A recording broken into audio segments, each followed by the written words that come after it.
Hello, Internet. Welcome back to Fast Travel Lounge. You listen to episode 108. My name is Patrick. I'm joined by Saif. Say hi. Yeah, hello. And Steve. Say hi. Hey. Wow, that felt meek. Have the ritualistic beatings finally got you to not be weird on the intro? No, I'm saving my weirdness for later. Okay. Well, I can be weird now if you want. I'd appreciate it if you want. Yeah, well, you'd appreciate me. Here we these go. Nuts. Yeah, there's the weirdness. Yeah, I'd love to see it. Okay, cool. How's everyone's week been? You mean Fortnite, right? Shut up. Doesn't matter. I have a story. Okay, we had a public holiday yesterday, so I had the day off. Is your story better than that, Pat? Yeah, it is actually. does it involve Oh, Krispy huge. Kreme? You know what?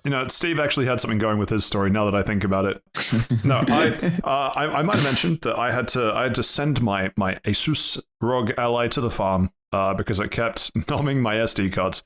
It is back and it has a new motherboard in it. And I'll be honest, I'm too scared to put a new SD card in it because it's the same person at the tech store that keeps giving me new ones. I mean, you should do it anyway, just to check if it's still hungry. It's a whole thing. Anyway, so it's back. I actually think it actually is working better than when I sent it off. It just feels a little bit crispy, a little bit snappier. I also haven't installed, because I mean, it's a Windows 10 machine, so I had like Discord and Spotify on there last time, and I've just completely forgone installing that stuff, and it's just like, I don't even have Epoch on there. It's just running Steam and the Armory crate, so we'll see if maybe that is helping it a bit. Anyway, it's back. I can finally play games again, because actually I have a PS5, but can finally have access to my Steam library again, and we're going to roll that story nicely into... No, I've got a comment to make about libraries. Of course you do. So, like, okay. with physical libraries, it's usually like you borrow something for a bit and you give it back. Why do we call it like a Steam library? You're not giving stuff back. Have you... You're not like renting serious? everything. What do you mean? Like the terms and conditions of a Steam license agreement that you are borrowing and giving it back. But like not after 2 weeks or something. Where's your library? Give me your Steam library card. Is that your account or something? It is, and then when you get VAC banned, you return all of the library games that you paid money for to the library. I wouldn't know. I never planned to get banned. Yeah, neither. But it actually would be funny if, like a library, you wanted to play a game, but that game was all checked out, and you had to wait for someone to return it before you could play it. Like there's only like 100 keys or something for each game. Remember when Final Fantasy 14 had that expansion that came out and there was no space in the server? You mean like that? I guess I do actually, yeah. Or I guess like Helldivers 2 more recently. Oh, true. It's funny how it's not actually a physical item. It's a physical. It's not a physical item, but yeah, they run out. You know what? I'm not even sure that they dive straight to hell. You know what? Okay. Well, we're going to roll from that story into Steamcharts and then around the lounge, because that way I get to keep the segue going, even though Steve tried his best to derail it. Last Epoch, have we heard of it? I believe you mentioned it last episode. Yep, that's what I was hoping you would say. And did everyone go and study up? We did. It looks like we've got Diablo at home. Hang on. Normally the way that meme goes is that when we have something at home, it's the worst version. You saying it's worse than Diablo? I have no clue. I just seen screenshots. And it's just like, this has got the same camera as Diablo. So I'm just assuming it's Diablo. That's true. Okay, so I'm gonna talk a little bit about Last Epoch in the Run the Lounge segment, but for the Steam charts this week, all I want to know is I will give you the Diablo stats, and I will tell you Last Epoch is higher. This is, of course, just Steam charts, so I assume Battle.net has different numbers, everything else. But all-time peak for Diablo 4, according to Steam charts, is 28,614 players. All I want to know, throw a random number out there, what's the all-time peak for Last Epoch? It is higher than 28,000. More people have played Last Epoch at the same time than Diablo 4 on Steam. You know what? I'll let Steven go first. You're a dickhead. 45,307. Fair enough. Saif. 45,308. You're a dog. I knew it was coming, and it's funny every time. The all-time peak for Last Epoch, 258,503. So did I win? Almost. If winning was to come second, then you won. Why didn't It's it come actually last? Anticipation trophy. All right, yeah, millennial moment. See, interestingly, the numbers that you throw out are actually fewer than the number of people playing right now, which is 58,427, which would actually be 58,428 if I wasn't here talking with you two. So real talk, I wouldn't have actually been brave enough to go up to triple digits. Yeah, I was surprised. Genuinely, I was surprised. Like, because you know what? We'll get into it in the Round Aloud segment. I don't want to screw with the schedule any more than we already have. But nice, good games, fast game. Good Steamcharts is a fast Steamcharts. Round the Lounge. I've been playing Last Epoch, but I haven't played that much of it. So I think I might quickly hit a couple of things I've got on the back burner, and I'm gonna do what I'm gonna call the triple axle, like in ice skating, where I talk briefly about or Pokemon, yeah. Where I talk briefly about the Remnant 2 DLC. I was about to say the Return of the King. That doesn't sound right. One True King, very close actually. And Life is Strange True Colors, because I think I could smack both of those out and give a brief Last Epoch update in my customary 50 to an hour, 50 to 60 minutes of talking. So that's my plan. But what have you been up to, Saif? Damn, I was going to say again, I'll let Steven go first, but sure, whatever. 45,468. I'm going to talk about Horizon this week, since I mentioned it last week, and then I was like, you know what? I don't need to talk about it because we've been going on too long. It can wait. Can it still wait? Or No, I want to get it out of the way now so I can talk about something else next time. Understandable. Steve, what have you been up to? Other than being weird, as you put it. It's my life, baby. I've been playing Baldur's Gate 3. No spoilers. What do you mean? It was too late. I'm going to spoil it. You know what? You play as a person in this video game. Son of a bitch. That's not completely true. You can play as a dwarf. You're saying dwarves aren't people? Hold up, dwarves. Thank you, Steve, for taking Seth down a peg, as I was just about to. Yikes. We're about to take him down and bring him closer to the dwarf that he doesn't think is a person. Very poetic. Then he won't be a person. I could say something, but I don't want this metaphor to go any further. But yeah, no, it's one of the video games that have come out this year. Keep listening to find out my real opinion. It didn't, it though. Came out last year. Yeah. Did it? On everything. Yeah. I have nothing to respond to that yet. It came out. It was such one of the video games that came out last year that it won the one of the video games of last year grand prize. And the funny thing about that was that they were given so little time to talk about their speech for winning that prize. They forgot to announce that the Xbox version was releasing that week. But we got it. And I played it on Xbox. And also, Seth, I just want to point out, quick fact-checking note, that you said it came out on everything, but it did not come out for the Game Boy Color. I'm sorry, do I have to count the Neo Geo Pocket as well? That's not a real console. All I'm saying is, us Ouya Chads have been in crisis ever since. Hold on, I need to make sure I didn't mix up consoles here. I'm pretty sure the Neo Geo Pocket is a thing. I have no clue. And this console, does it exist in this room right now? Not in this room, but the Neo Geo Pocket is a real handheld device. Everyone's having fun until they realize that the KFC video game console does not support Baldur's Gate 3. Doesn't support fried chicken either. Does it support these nuts? Ladies and gentlemen. We got him. Steve. So did you get the right console? Yeah, Neo Geo Pocket is a real console. It only survived 1 year on the market. We'll get him next time. Neo Geo Pocket 2. That's where it's really going to take off. Okay, cool. Time for Patrick's... I'll say power hour. Hopefully it won't be. Let's hit Last Epoch first. So... Patrick's list. You said the word. That's 5 minutes of animal noises for you. I'll just give them to Steven. I was going to say it's funny because I'm probably going to speak for the next 10. That won't even matter. Last Epoch. Steve's right. Very similar to Diablo. I, through the power of YouTube, our recommendation algorithm, got hit with a dev diary talking about their 1.0 release, which was coming up in, I think, 3 days. And I saw this back, a couple weeks ago now. Looked super interesting. And so did a bit of digging. It's been in development for like 3 or 5 years or so. I don't remember if it had a crowdfunding origin. It might have done.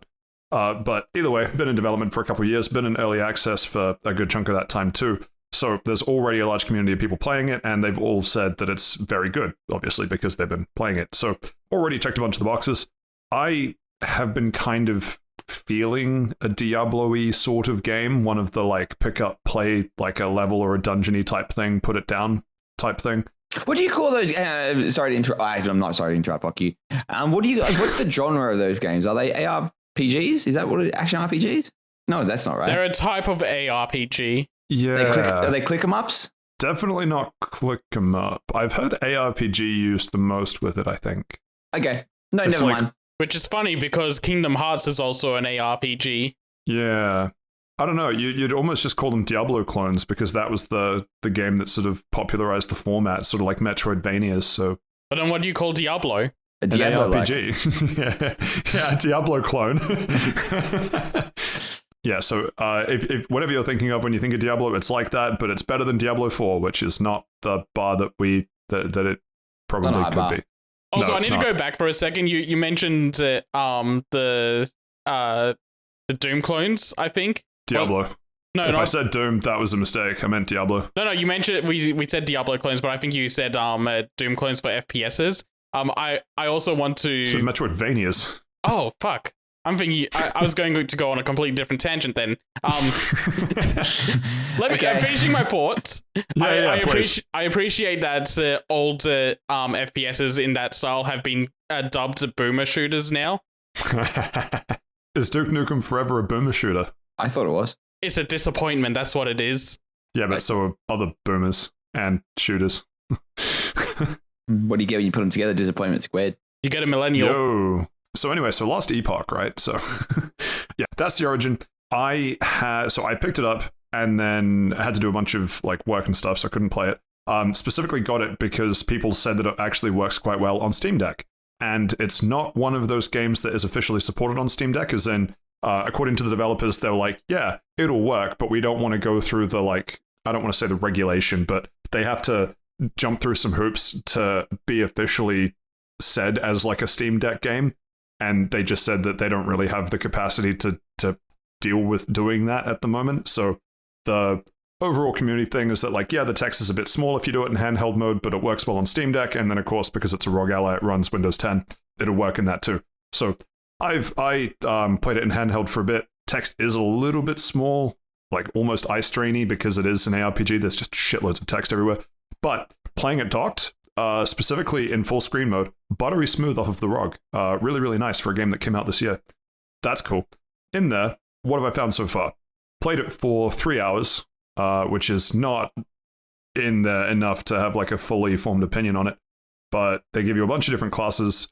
I haven't been able to play online because I just typically don't play online with people. I've heard the only very thing cool. that I've... What? Very cool. Yeah, thank you. Games are single player experiences. If I wanted to play with someone, I'd go over to someone's house. The one negative thing in, it might have been the IGN review, was saying that some of the multiplayer was a bit spotty. So no idea if that's the case or not, but What does that offline mean? ran super smooth. Well, as Sorry, in, I like, keep interrupting you. No, continue. Just as please in, ignore like, as me. in, as you like usually do. it'll desync and it needs all players' game states to sync up before they can fast travel places, so you can like fuck around and stop the lobby like moving anywhere, that sort of thing. Okay. Classic network issues. Yeah, that kind of thing. I have picked a warrior-ish class, and I'll admit, it's been a while since I've played a Diablo-like game, so I didn't really remember how much depth there is to customization, but holy shit, there's a lot of depth to this customization. I'm a warrior, but I have the option, while I level up, to put points into a passive tree, and when I put points into various skills in the passive tree, if they are part of an archetype, I can then choose a skill specialization off of that archetype. What does that mean? So I like the sound of playing big Hulk tanky man with lots of armor and lots of health, because normally I try to play something slightly more technical and I just want to kind of turn brain off, unga bunga my way through a dungeon. I've started skilling into things that give me more resistance on hit, for example, or when things are nearby, they do less damage, that sort of thing. Combat's fun and smooth, and the game just looks good in general, even though I'm only playing on medium on a 1080p screen. Looks really, really good. But so those are the points that I put the passives into. If you think about it kind of like a diamond, you start at one of the ends of the diamond, and you have the 3 other points of the diamond. And depending on where you put your passive points, you can start arcing towards unlocking one of those other, I'm not even sure what to call it. It's either like a subclass or like an archetype type thing. So I'm a warrior. I'm technically a sentinel, I think, by default as the starting thing. But I can choose to spec into, there's like a paladin-y one, which I don't really want to touch because I'm probably not going to do that much multiplayer. There's I think it's called Void Reaver, which sounds sick. It does. It does sound cool. But is kind of, so I've read through all the skills. I basically just, like, 1 hour of my playtime was just me just reading the skills, and all of the skills sound so cool.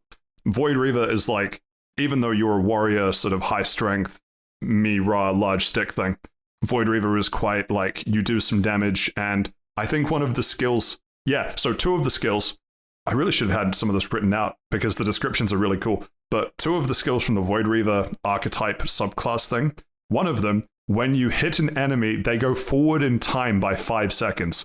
I don't know what that means, but the idea is sick. So it's probably just like a teleporters and they're not around and then they come back. That's fucking sick ability. That's mad. I imagine it is the case. There's another one where you activate it and you go back in time by 2 seconds to whatever your health was at that time. So, you take a bunch of hits, kind of like an Echo ult to people that played League of Legends. Or Tracer in Overwatch. Yeah. Or Tracer, exactly. Yeah. So jump back in time by 2 seconds. There's another one that I think, if memory serves, the description is literally just, if you kill them with this attack, they fade out of existence and then leave a void mark behind that buffs you in some way. Like, there's no body left. They just dip. Oh. So all of that stuff. Exactly. It's like when you kill people with an ultimate attack in Dragon Ball games. Yeah, or you get cancelled on Twitter. So all of that stuff sounds sick. I was really waiting for Steve to say, "What's Twitter?" What's Twitter? Too late. Neither of those archetypes are the things that I'm speccing into. Sorry, no, actually, if you think about it, Elon Musk is kind of like a Void Reaver. He actually teleported 20 seconds into the future. Yeah. No, so neither of those archetypes are the things that I'm speccing into, because the third one, and I do not remember the name, and it fucking pains me trying to think of it, is all about you wear a living molten set of armor, and you just stack armor, health, and resistance. And the skill that I'm arcing at the moment is when I attack, a molten sword gets just forged on the spot and just kind of fights with me like a summon. Yeah, that's like sick. Yes. That is actually fucking sick as. I can just imagine, like, are you taking damage while you're wearing this armor, this magma armor? No. Actually, okay. one of the skills that I've unlocked, which I haven't tried using yet, is literally the move Bide from Pokemon. Oh. I sit there channeling. I can't do anything for 2 seconds. I take reduced damage, but then at the end of it, I explode and reflect back some multiplier of all the damage I absorbed, which seems like an interesting way to cheese a boss or two. But yeah, so this was just from me reading around. So those 3 things are just some of the skills, and there's a bunch of skills in these 3 different archetypes, and under the skills are all these passive abilities, which there are so many, but they all do such like specific things. I can't even remember that many. It'd be like, resistance on hit, that type stuff. So there is depth, there is levels to this. I'm really enjoying what I've played so far. I have no idea what the story's doing because it's only realistically been like 90 minutes, and the first bit of that is like, you wake up and go to the nearest town. Cool. Just like every great RPG.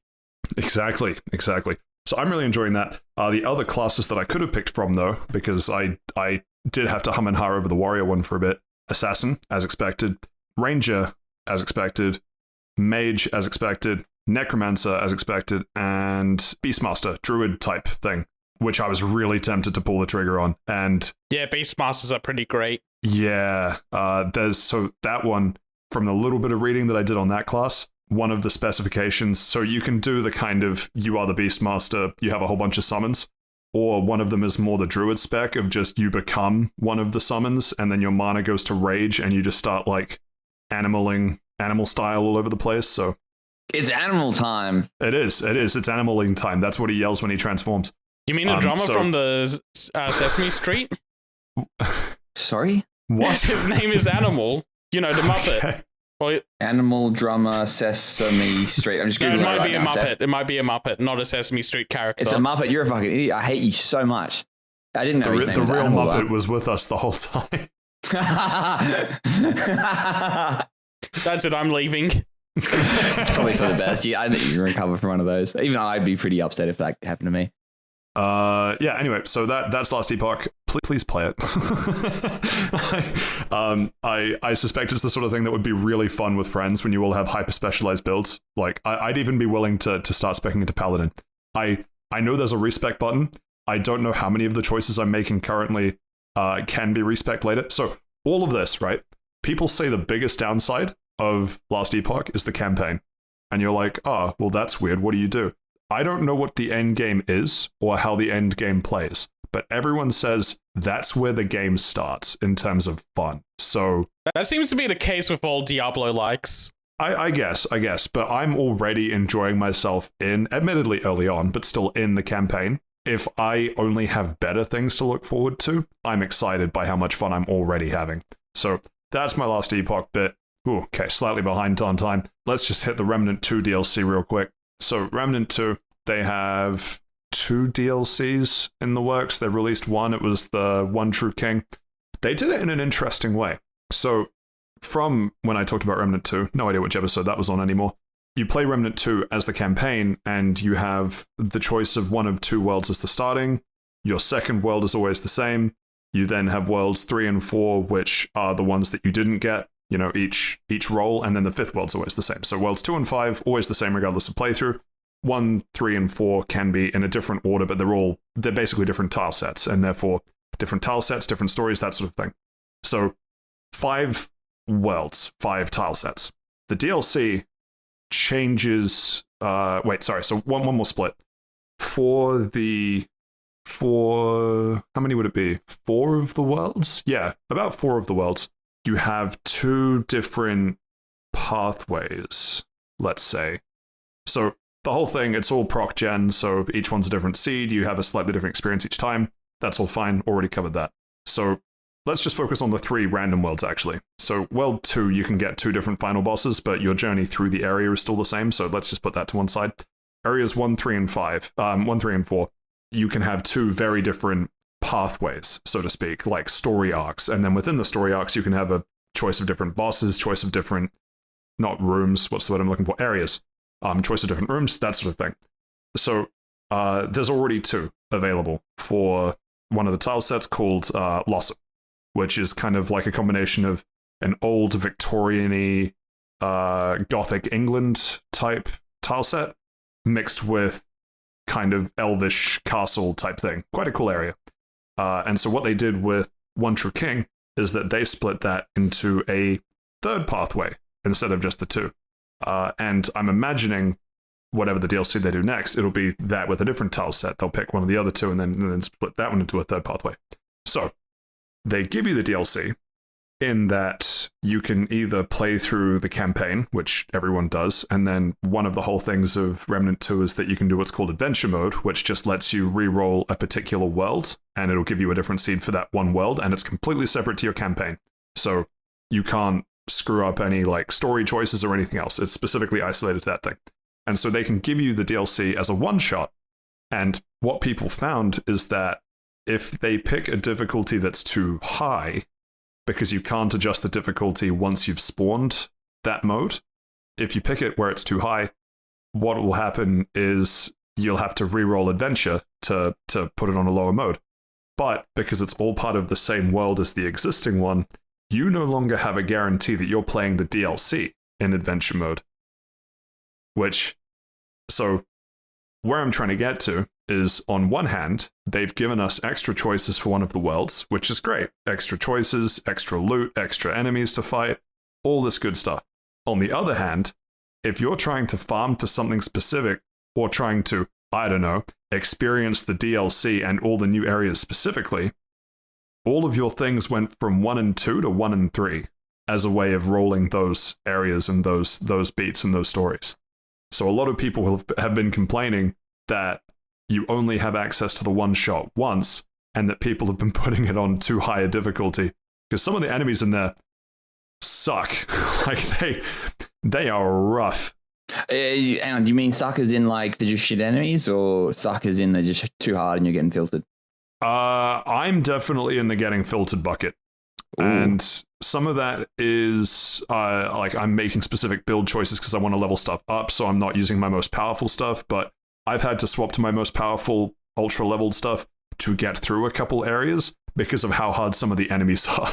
But at the same time, if someone more skilled than you says they're badly designed, you can just point to that and go, yeah, so they're actually badly designed. It's not my exactly. fault. Yeah, exactly. Yeah. So you got the out.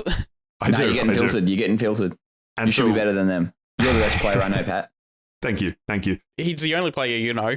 That's the joke, Seth. I'm one of only 2 Remnant players that I know, and I'm in the top 3, so looking good for me. So on one hand, overall, thoughts on the DLC? Quite good. I enjoyed it. I liked the new areas. It's much more like coastal type thing. The story that it was telling was quite cool because it ties in with other parts of the tile set that I'd already known more of the story of and explored more of, and that was cool. I don't know how much of the new gear I've gotten because it's all sort of tied to various things. Actually, there's one piece of gear that I got which I thought was really good and then really wanted to use, and then did some reading around online of like, I think this is really good. What do other people think? And the community overall is just like, it's trash. It's not as good as you like. Everyone went through the same thing of this weapon looks amazing, and then they go and because it costs quite a bit to level it up a bunch, and so I wanted to see if other people were using it in builds before I invested all the level up materials. Answer is no.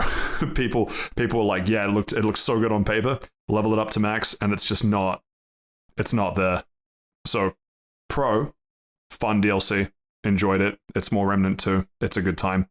And Extra Pro, even though I got filtered on this was so cool actually. Even though I get filtered on a particular enemy type, it's not even a boss enemy. It's just like an enemy type, which makes it so much worse because you see them in the distance. You're like, oh shit, here come the bullet sponges that can 3-hit me. That's how I felt about a specific enemy in Bloodborne when I was first playing the game. Like there's these big hulking ones in the first like. Once you're starting to get near the end of Yharnam, and it's just like, these big brutes with their brick hands. And then these fuckers again. And there's a part where there's 2 of them in the same room, and I'm like, fuck, here we go. Yeah. Similar kind of thing. So, get filtered by them is what it is. A lot of people online also have issues with them. I ended up playing it because I read that people were having issues with the difficulty. I put it on the lowest difficulty, which is not easy mode, it's just the not crushing mode to start with. And even that was, I think, the right challenge for running through it the first time. So, got filtered by the enemy, but while walking through one of the areas, I walked into a boss fight, as in fell through the floor into a boss arena, and then the boss is like, okay, let's go. And I don't remember what her actual boss name is, because it's so much more intimidating than Fish Market Lady, but it's an old lady that you fight in a fish market. So that's what she is known to me now as. A very, very narrow corridor, and she just swings with all her might, this giant, basically a ship's anchor, just sort of spinning to winning up and down this narrow corridor, which means that you need very precise dodging to not get hit. And I think I only got hit once. I went from sheer panic because it's such a cool boss intro. It's because it's kind of like horror-y and that sort of element as well. So super cool boss intro, and then did the fight, and you could probably chart my heart rate going from panic to confidence over the fight. Really cool feeling when you can get that kind of boss tuning. I think, at least, it's very hard to get that sort of tuning right. Yeah, overall very positive on the One True King DLC. Looking forward to, I still do play Remnant 2 every so often, but yeah, looking forward to playing more of it. I don't know if I said that I did all the weird arbitrary things to get the Archon class unlock, but I've been basically box checking all the stuff that I missed on the first couple playthroughs. Holy shit, there's so much stuff in that game. Really good time. Do you mean that in a good way? Because people say, there's so much stuff, but I see that as a negative comment. I mean that in a good way, in that the game physically, you cannot experience all of it in one go. You just can't. The game isn't designed to do that. Okay. So it's all replay value. And it's cool in that you'll go through it and you'll be like, oh, I already got this area. But the area will be slightly different, that you'll still get something different. And it's like, oh, I didn't even realize like you start gaslighting yourself thinking that you did something different to the first time. No, it's actually just a slight variation on the area. So yeah, I very much mean the good way. There is so much shit in here. Steven getting panics like that is making me think of the direction the Baldur's Gate conversation is going to go later. Yeah. Not exactly. No, I'm just trying to think of. It's more of like Final Fantasy 14 when I eventually start talking about that. I'm just thinking of it just like mindless, busy work. Like go somewhere, collect 3 things, deliver it. Yeah, I 100% appreciate that side of it. This is much more. I was reading into, say, like builds or things that complement different skill sets and things, and people will be like, "Oh, you need to go." Like this is one that actually came up. There is a very good hammer, which is which you can use as like a very good melee weapon. And I went, "Oh, I have no idea where to get this hammer. Look up where to get the hammer from. Oh, it's from the section where you have to go through this train in one of these tile sets. Oh, that's weird. I did the train and went through the tile set, and then realized that there are 2 items you can get from that train. I got one of them and just straight up missed the other one because I didn't explore enough. I just missed one of the doors, and so had to go back and get that specific hammer. But while doing that, because of me re-rolling that tile set to get the area with the train on it to go back and get the hammer, I experienced like 3 or 4 other story beats, which I just never did on previous playthroughs. Like, I fought a different final boss when I was trying to get a hammer. It's cool shit. Stars. Yeah, exactly. That is pretty cool. Exactly. And also now really want to try a tank build in Remnant 2, because there are some very funny videos of, just obscene people with way too much time on their hands and a copy of Microsoft Excel, and then just coming up with absolutely fucked combinations.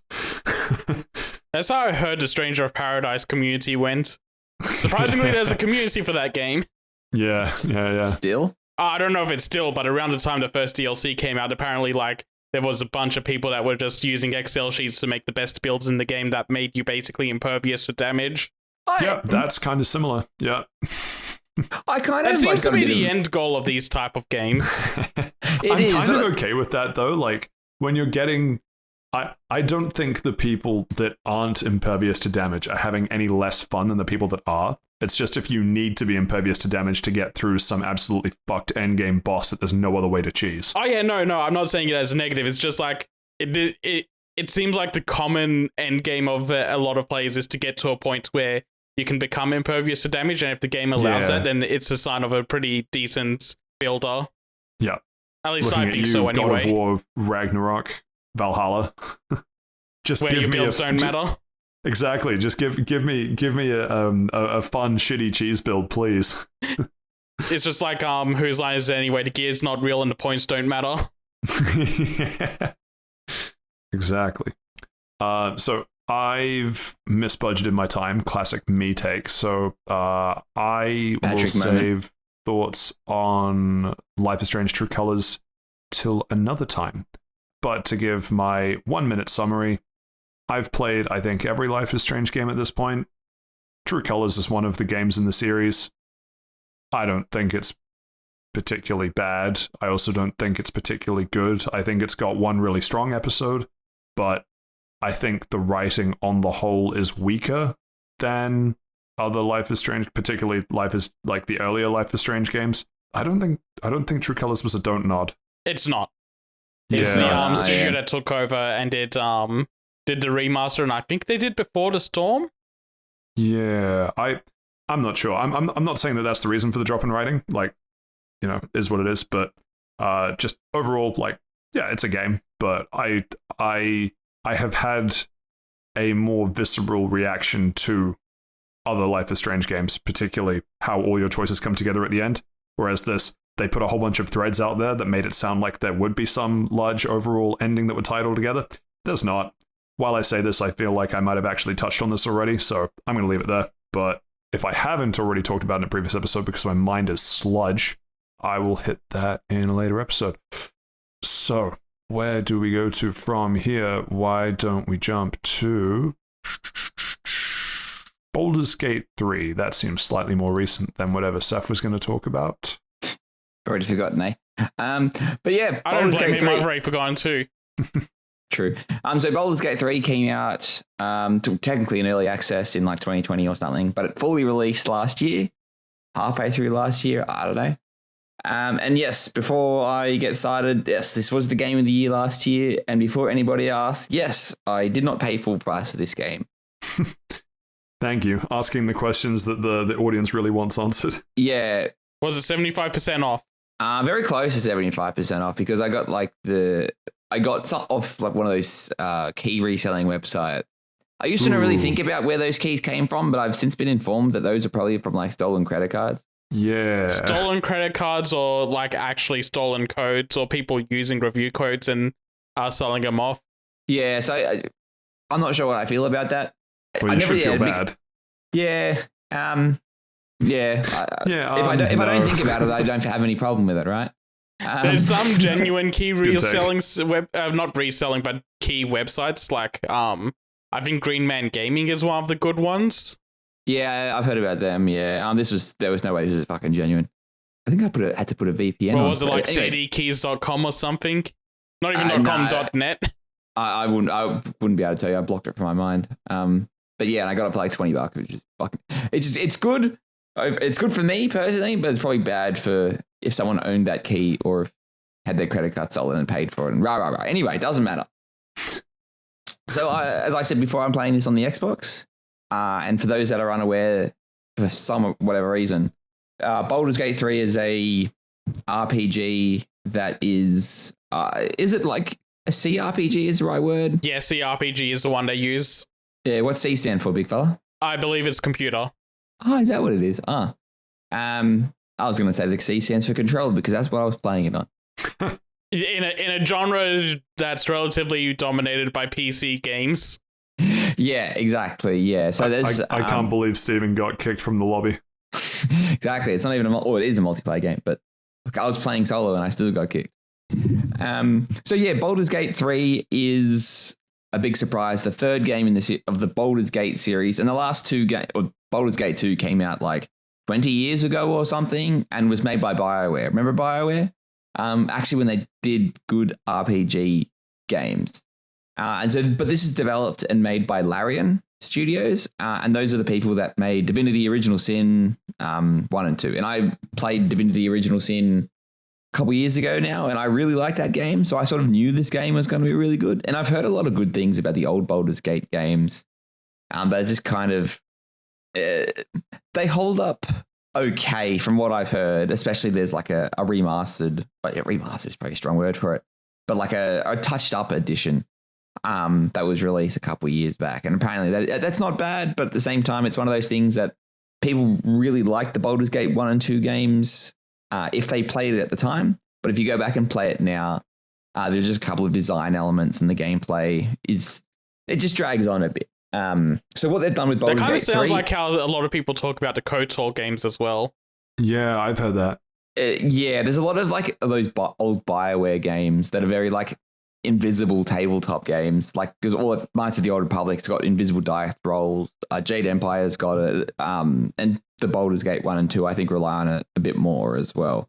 And it's just kind of unfair when you're not seeing the dice roll and be like, well, my attack missed, and it's like turn-based combat. It's like pretty rough.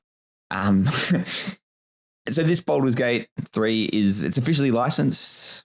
Licensed might not be the right word, but it's got permission to use the Dungeons and Dragons 5th edition kind of rule set. It does make some alterations to spells and sort of mechanics because you can't just do a 1-for-1 tabletop game to video game pick up and drag because it would not work and it would be very game breaking and it wouldn't be fun, to be honest. It doesn't matter when 99% of the thing you're doing is Eldritch Blast anyway. I did see. Anyway, it doesn't matter. I'll get into that a bit later.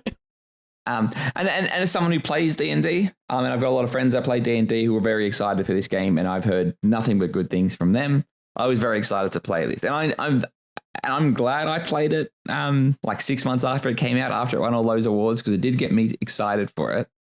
But like I got to admit, like I think it's a little bit overrated.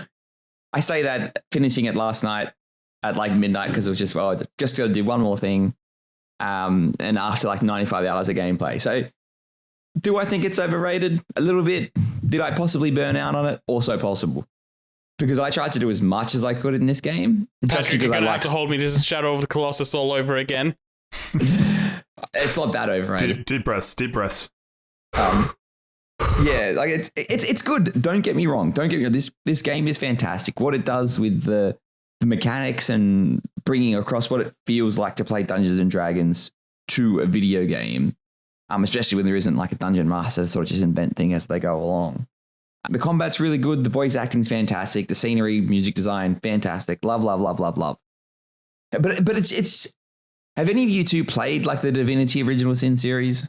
I played about a few hours of Divinity 1 and 2. Basically did a session and then never went back to it. That sounds about the general D&D experience. Yes, session 1. Yes, we'll agree to meet next week, and they never touch it again. I will admit it's probably all my fault that happened with Divinity.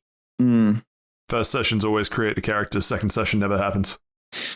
I love my character. I've given them a rich backstory that I spent a lot of time writing about. But anyway, so it kind of feels very similar. And this might be me misremembering the first Divinity Original Sin. I don't think so. It felt very similar to what I played. Like there's nothing innovative. There's nothing new.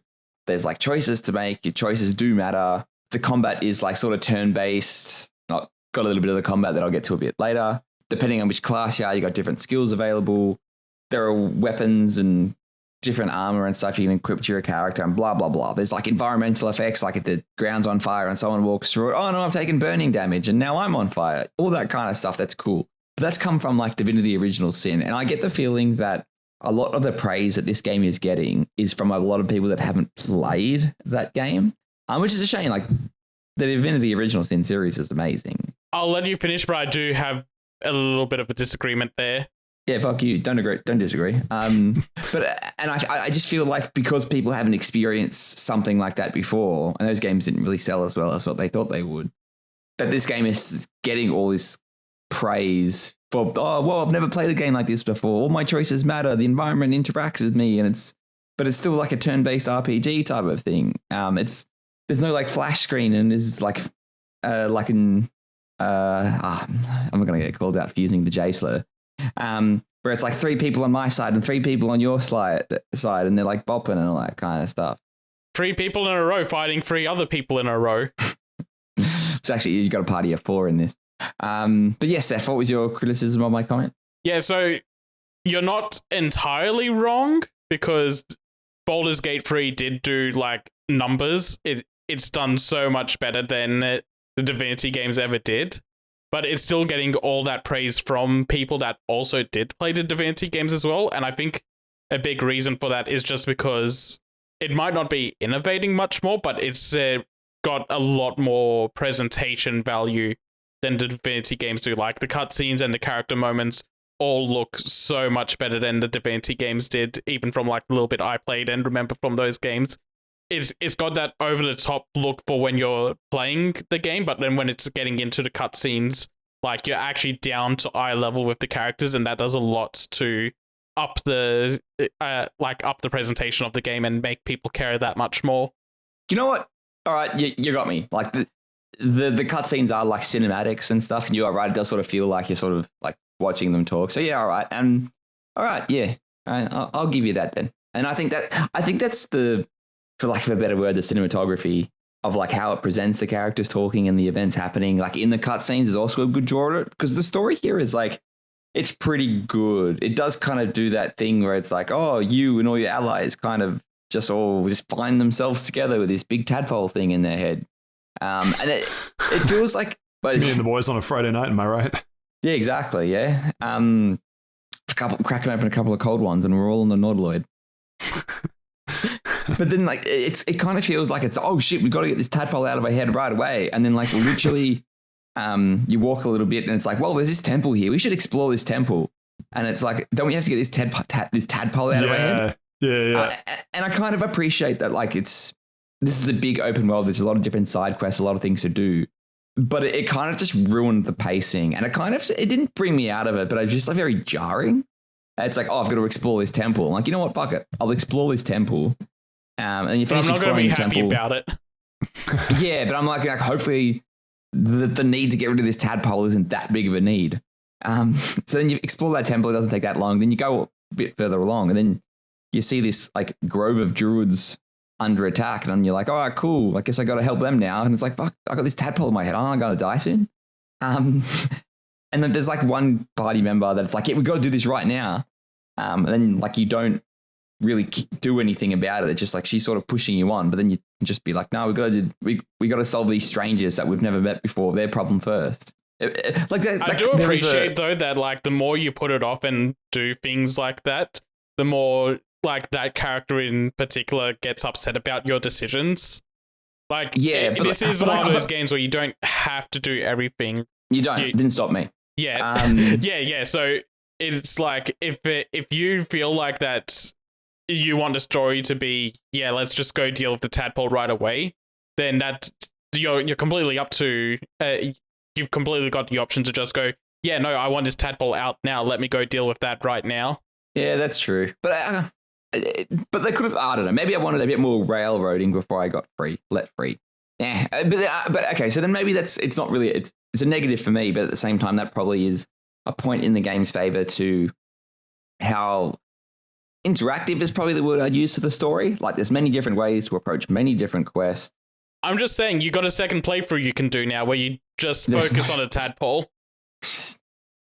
95 hours, big fella. I could 95 hours if you do everything. That's true. But there's like 95 hours if you do everything so far. Yeah. So there's it would be pretty. It'd be pretty. You have to do some of the side stuff, I think, because of like just to get like extra levels and experience and stuff. Because like, I can go to the end of Act 1. Like I've seen the end of Act 1, but I can't progress to Act 2 until I level up one more time.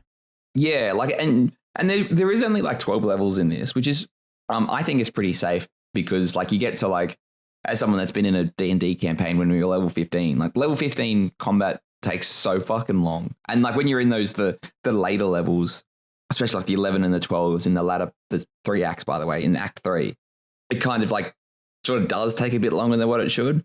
But my real problem with the combat is very good.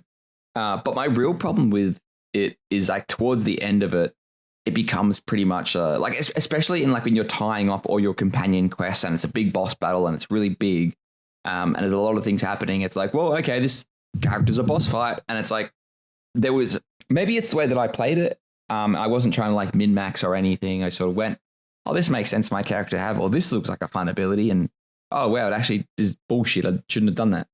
But then it requires, it just felt like I had to cheese some boss fights to win it. Like, for example, there's this one combat encounter and like I looked it up online because I'm like, I've literally it's been 2 hours. I'm not even close to beating this. Like, is it impossible for me? And it's not like I could come back later because I already was level 12. The whole party was level 12. But it's like I looked it up online and pretty much an entire Reddit thread of, oh yeah, you just got to initiate the combat, run all the way back through this corridor, funnel because there's like 15 enemies or something, funnel all the enemies through this corridor and then just use a bunch of AoE spells. And like there was so many people saying, oh yeah, there's no way you can do this without doing this strategy. I'm like, that's not a strategy. It's like literally fucking cheese. And it just felt, then there was a couple of other things which just felt cheap as well. And it just felt like the balance was a little bit off. I do understand. I was going to ask on that because I had a similar, but for a different reason, issue towards the end of wow, why am I blanking? It was Borderlands 2. No, Elden Ring. Don't know why that was so hard. Because it was effectively a consequence of my choice in the build, but I had kind of suboptimally spread my points, which just made life harder for myself for kind of no reason. And I had to respec to kind of get back on the difficulty curve of where I should have been, if that makes sense. And I wonder if that's sort of a consequence of those sorts of games where you do have such customization that you start getting funneled into you have to cheese it to. It's kind of like what we were just talking about with the impervious to damage thing, right? If the game is going to put something in front of you where the only way to get past it is to be impervious to damage, then it feels kind of rough if they give you all this customization and then after a certain point go, actually, it doesn't matter. If you don't respec, you're going to suffer. Yeah. I think I have that problem with when I first did my playthrough of Dark Souls. I'm like, what do you mean? I'm not going to min-max. I'm just going to put these all... I want a little bit more health and a little bit more strength. Yeah, like I'm a communist. I want all my stats to get points. And then it's like, I'm not good at anything. Like it's a jack of all trades, master of none. But then you just get wiped out because you are not a master of one. It doesn't feel like that. Maybe there are like special builds you can do. It would be unfair if they want you to choose like the min-max type of way because there's so much stuff to do and you have to do so much research. Like as fun as it is, I'm not spending 4 hours doing a bunch of research on all of my characters to make sure they've got all the synergy and all that kind of stuff. Yeah, whenever you level up, there's a lot of choices. I got choice paralysis every time I entered the level up screen. And that's sort of what I mean. Like like Elden Ring. That's why I'm scared, maybe. Okay, I should say Remnant 2 doesn't have that problem because of other reasons. Not going to talk about why, but like that's if you want an example of a game where at the end game you have, say, a few builds to pick from, sure, but you can get a good way towards end game builds kind of just like eyeballing it because a lot of the choices you make are still kind of contained. It's kind of hard to shoot yourself in the butt with skill choices, I guess is a better way to put it. But last Epoch, because of all the customization there, I'm picking this conversation is going to happen to us again in a couple weeks when I hit towards the end game and go. So I had to respec again. Yeah, like I did respec my character. I picked like a Dragonborn monk because I think I got to like level 7 or something, and I'm like, I'm not doing anything with these other abilities. Like I'm just hit, unarmed strike. Like that was all I was doing, and there was all these abilities I was doing. But all these abilities that I had that I weren't using, I'm like, fuck it. Like, I'm going to respec. And I'm glad I respec because I found a thing that's better for my my play style. And this game is really good. The combat's really good, especially in the early game. It sort of teaches you a bit more. There is a couple of things, and I'm not sure it's probably me playing a bit more conservative, but for those unaware, in Dungeons & Dragons and in Baldur's Gate 3, there are pretty much 2 ways you can restore your health and your action, or your spell slots. You can take a short rest, which restores a little bit of everything, or you take a long rest. And if you take a long rest, you have to pay resources to be able to make that long rest. And I was worried I would run out of resources late game. And then it'd be like, well, you can't take any more long rest, big fella. You're stuck. So I was stretching as much as I could these long rests. And it got to a point where a couple of times in like Act 1 and Act 2, like it's just, if there was a combat that I was taken surprise by, it would be like an instant, not instant death, but like turn 1 or turn 2 death. And then I'd be like, all right, well, I've got to reload the fight. Okay, I know this fight's about to recur. I'll position my characters a bit better. That's probably a me thing though, being a little bit worried, but that's fine. But it is still very good. I still really like this game.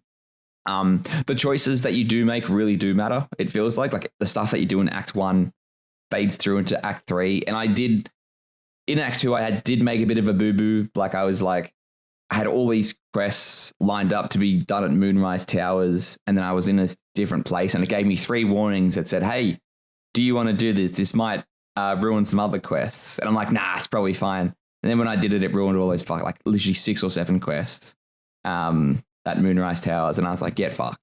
And then I was like, because the game literally told you. It did, and I was like, I was so frustrated. And but because I'm saving so much, like after, because combat can take about, depending on the type of encounter, it can take 10 minutes, it can take 30 minutes. And because it is D&D, it's very dice roll heavy. Like, and if you do miss just because of an unlucky dice roll, it's fucking shit. It's like, oh, the enemy crit twice in a row, and oh, that's it, that's over. Oh, that pissed me off so much because every now and then I'll get into a fight where it's like 3, 4, 5 turns in a row. It'll just be like, your attack missed. Your attack missed again. So that, and this is because it's good for some things and bad for not. But in the option setting, there's this thing called karmic dices. And I think I've got that turned off. Yeah, pretty much, because the idea is that like it's a catch-up mechanic. So let's say you roll 5 failures in a row. It's like the next ones you're going to do are going to be guaranteed. But it works inversely as well. So if you guarantee a couple, it's going to fail a couple, and it works for enemies as well. So if enemies miss a bunch in a row, then they're going to start hitting. So you can go through one fight and be like, they didn't fucking touch me. I'm the best. Then your next fight, it's like, you get flogged. So if you turn it off, it makes it a bit more balanced. Your Eldritch Blast still missed. Yeah, I don't know why you keep bringing up Eldritch Blast. Like that's a warlock mechanic. I'm not a warlock. Actually, I think you'll find that in Pokemon it's called Focus Blast. Oh, it's missed again. Yeah, I hate to see it. Oh, I've never seen it. It just misses. Yeah. And another. No, you see it. It's just going off in the distance. And another good thing that like when it does come. The trainer. Whoops. Focus on this. That's why I always love Earthquake Mist. You're like, what? Big jumps. But yeah, so like, and it's also cool as well when you've got like a check to make. Like, let's say you're making a persuasion check or something. It rolls the dice in front of you. Like, it'll show you like if there's any changes, like whether you're rolling with disadvantage or if you got some pluses or minuses and all that. Yeah, and that's fun. If you have cool. If you have inspiration points, yeah, inspiration, that's the one. Yeah, you get 3 rolls. It's a shame you can only get like 4 inspiration points at a time because there was definitely times where I got like, depending on who, because the different parties party members get different inspiration points. And there were some times where it's like 3 of my party members got inspiration, but I was already at 4. So I should have had 7, but it caps it out at 4. I think that's if you're playing co-op, but if you have I think it's inspiration is tied to this. But you can add points to the person rolling's score as well. Like you'll give them a couple of points to help boost their score. Okay, which is a fun mechanic as well. Yeah, it is, and it's like there were a couple of times where it's like let's say I needed to roll a 10, but I got a 9, so then I re-rolled it and I got like a 15. I'm like, fuck yeah, this is great. Like I did like those re-rolls. There were a couple of times where like it was like I think the check was like 5 or something, and I rolled like a nat 1. That was fucking frustrating. So I will admit I did save scum. And there were a couple of times if I was like struggling with the actual combat encounter, I would like save scum so I could like pass a dialogue check that would make it easier. But that's showbiz, baby. I will say though, I did have a bit, and look, hang on, going back to why I was angry because of the Moonrise Tower and I've missed a bunch of these quests. And this might be because I'm saving a bit too much. It might be because on Xbox, you can only hold like, I think it's 40 saves or something. Yeah, I think PlayStation is about the same, so I had to start rotating my saves. Yeah, so and it was like literally just after I went into that portal and I locked myself out of everything, I auto-saved in front of the boss and it's like, nope, you got to fucking delete these saves. And I'm like, yeah, no, fuck it, I'll delete everything. Which is just unfortunate. It is what it is. But I did come to a certain, especially in Act 3, where I was just saving constantly because the fights were like taking 45 minutes. I was worried, like, oh shit, am I locking myself out of something by doing this? But that showbiz, I got a bit smarter with how I was saving as well. Like if I was saving like after like 4 combat encounters, that's just one save. So, but yeah, and I did have a couple of like graphical issues where for some reason in like the last battle that's occurring, my character looked like he had a bit of a heat haze blur effect on him for like no reason for fucking reasons. And then like in the ending cutscene, the blurriness was on like everybody, which is fucking weird. I'm not sure if this is just a Xbox thing, but Xbox has that thing's called, is it always on or the pick up and play thing you do where like even if the Xbox is shut off, when you turn it back on, it boots you back up to where you were. Oh, rest mode. Rest mode, that's it. Yeah. But like it would, without failure, it would crash every fucking single time. I think rest mode works on rest mode works on a PlayStation version. I haven't heard of any like problems with it on Baldur's Gate specifically, but some games do have issues with rest mode. Yeah, I have had a couple of issues here and there with some games, but this one was like literally, I would like my routine when I was playing it was like boot it up, I'd stand there, it would do like a syncing as if it's syncing to the server. I'd walk around for about 5 minutes and the game would crash, and then I'd like just turn on the coffee kettle to boil the water while I reboot it. I didn't lose any progress because I'm so brainwashed into saving, but it could have just been very, very unfortunate. But this game's fantastic. For such a big game, there was like no bugs or anything apart from those just very, very minor ones. And I had a great time playing this. I don't feel I really bonded with the characters as much as I do in like other other CRPGs, like in your Dragon Age Origins and all that kind of stuff. But I don't think I think that's just because I just didn't vibe with the characters. Like the writing's fantastic. The moments are great. The voice acting's great as well. The soundtrack as well is pretty decent. It was just my general... I just didn't like the way that the story sculpted itself. And it was me not liking the story as opposed to the story was shit, if that makes sense. Yeah, no, that makes sense. Sometimes you're just not into a story, even though it's fine and tells itself well. It's just like, this wasn't for me. Yeah, and I think because I had tried to keep myself as spoiler free as possible, I had no fucking clue what I was getting into with this game. And I think I still don't know what happens in the story myself. Yeah, we'll get playing. But I expected it to go one way, and then when it didn't, I'm like, I expected it more of like a traditional Dungeons and Dragons. You meet everybody at the pub, you've got to do Dungeons and Dragons stuff, but there's definitely like an overarching theme that you've got to be doing here. And I think that's makes sense for a video game, but wasn't for me. But yeah, I did really like this game. I do think it is a little bit overhyped. And I spent 95 hours into it, so maybe I just got a bit burnt out. And especially with those cheese fight sections in Act 3. And especially in Act 3, there's a lot of just going back and forth that I didn't really vibe with either. Just because you're in like a bigger environment and you just got to walk a lot. And I did not vibe with that. But it's still a 9 out of 10. Still a 9 out of 10. Still very good. But it's just not. It's kind of hard to go, I'm giving it a 9. Oh, it's really good, but it's not that good. Because I never give out 10s. I was going to say, you've got all these little complaints and things that you didn't vibe with. Imagine if you did vibe with them and you didn't have those complaints. This would be your 10. I'd be doing another playthrough right now. And I did look up a couple of like, what would have happened if I did this choice? And I'm like, well, that's fucking really different. Why would you look it up? Play it yourself. 95 hours, big fella. Like, I'm not doing that again. There is like a specific character origin that I do want to play through again, the Dark Urge origin, because that's very unique. Yeah, the Dark Urge sounds like it'll be a fun playthrough. Yeah. But yeah, no, I really enjoyed this game. For reference, Patrick and the audience, the Dark Urge is basically you've got a voice in your head that tells you to do fucked up things, and you can keep pushing it off, but eventually it'll just overtake your character and go, no, you are going to eat that baby right now. Yeah, it's like, you're sleeping next to that girl, and it's like, wouldn't it be funny if you killed her? And you're like, no, it wouldn't. It's like, whoops, we're doing it. It's pretty fucking like rogue.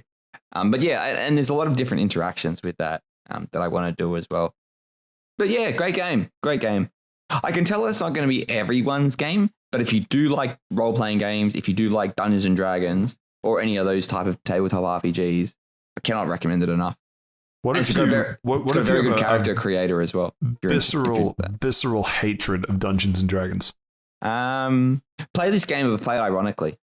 See if it changes your mind. If you have a dark urge and you only listen to it, is there eventually like a light urge that comes into your head that's like, hey, maybe you shouldn't like burn down the orphanage? Oh, from my understanding, no, it's not. It's just like a whoa. And then it's like there's some bullshit at the end where it's like, maybe the real dark urges were the friends we made along the way. Were the slurs we said along the way. Oh, yeah, that too. But yeah, cool game. Sweet. Right. Well, I guess we go from a perfect 10 to a perfect Horizon 0. Seth. Wasn't a 10. I'd never give out 10s. It's as close to 10 as we're going to get on this podcast from you. Maybe. There are other games. Anyway, go, Seth. Horizon Zero Dawn. Yeah, so Horizon Zero Dawn was one of the first open world games that Sony's done for their exclusive games. And it's fine. Is it before or after God of War 2016? 2018, and I think it might have been around the same time as 2018. It was definitely around that time period, though, yeah. Yeah, but God of War is more linear and area focused, while this was like an actual big open world, like a Ubisoft game you'd expect. Yeah, okay, cool. Yeah, I've had the well poisoned where it's like, oh yeah, no, but I could like choose what to do next in Ragnarok.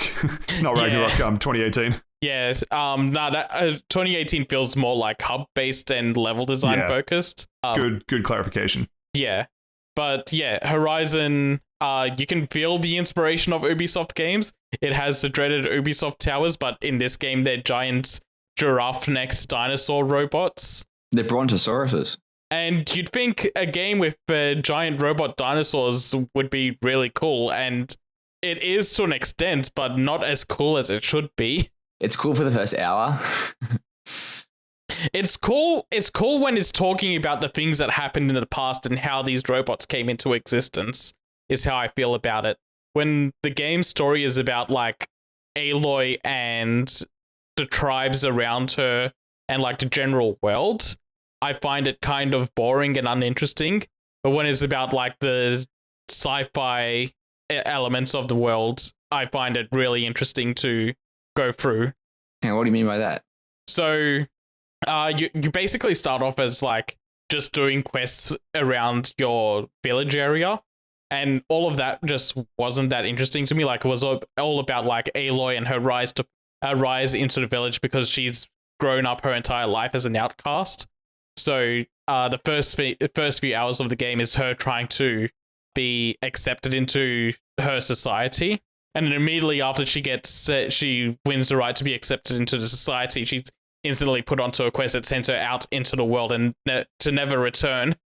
Anything that has to do with like her village, the village next over, or just the people in the world in general, it's fine, but it's never like hitting on hitting at all cylinders and going as interesting as I'd want it to. But when it's all about like the sci-fi elements, like trying to discover what happened to the world beforehand, why are there robot dinosaurs all over the world, but people are living like they're back in the Middle Ages again? See, I feel like you're asking the wrong question there. See, the question isn't why are the dinosaurs roaming the earth? It's how do we get back to that? No, it's in the what? It's in the future. What are you talking about? How do we as a society right now start taking concrete steps to restoring metallic dinosaurs? Yeah, and see, the answer to that is that you need a CEO Elon bro Musk. that is really into robot dinosaurs, but also giving them the ability to be powered by biomatter. Can you imagine where they're sitting down about to tuck into a delicious dinosaur-shaped chicken nugget lunch, and then he holds one up and goes, "I wonder if we can make this into a robot." What if like the chicken nuggies are actually dinosaur nuggies? Actually, what if they're people-shaped nuggies and that's what the dinosaurs are eating? Yo, Hang on, let them cook these nuggies. I just remembered that it's not actually the CEO's reason why the dinosaurs exist. It's really, really endearing how those came into existence, but I'll get on that a little later. But yeah, just whenever the story is about like, hey, there's all these fucked up robots going around, how did they come into existence? How do we stop them? And holy shit, there's a rogue AI that's actually controlling the enemy factions as well. All of that is really interesting, and trying to uncover of, well, how did the apocalypse happen? How did humanity survive the apocalypse? I swear that like I'm not sure, maybe it's because like I got to about like 3/4 through this game and I just fucking disengaged with it, something fierce. It just got to a point where I'm like, I just don't fucking care. I completely forgot about that. I'm like, maybe forgot's not even the right word. I don't even think I registered that an AI was doing it. I just thought it was just like they set this up and it just went sort of like rogue, and it's like, well, we've got to keep printing out these robots. Steve's sitting there eating his people-shaped dinosaur chicken nuggies, and he's like, "What AI?" I think you might have dropped it literally right before they revealed that the AI named Hades is in control of all the evil robots going around. Oh, I want to clarify. I did not drop this game, Seth. I disengaged it. Like I kept playing. I just didn't fucking care. I was going through the motions. Well, right. I finished my games. But yeah, that's kind of how I felt about playing the DLC of this game.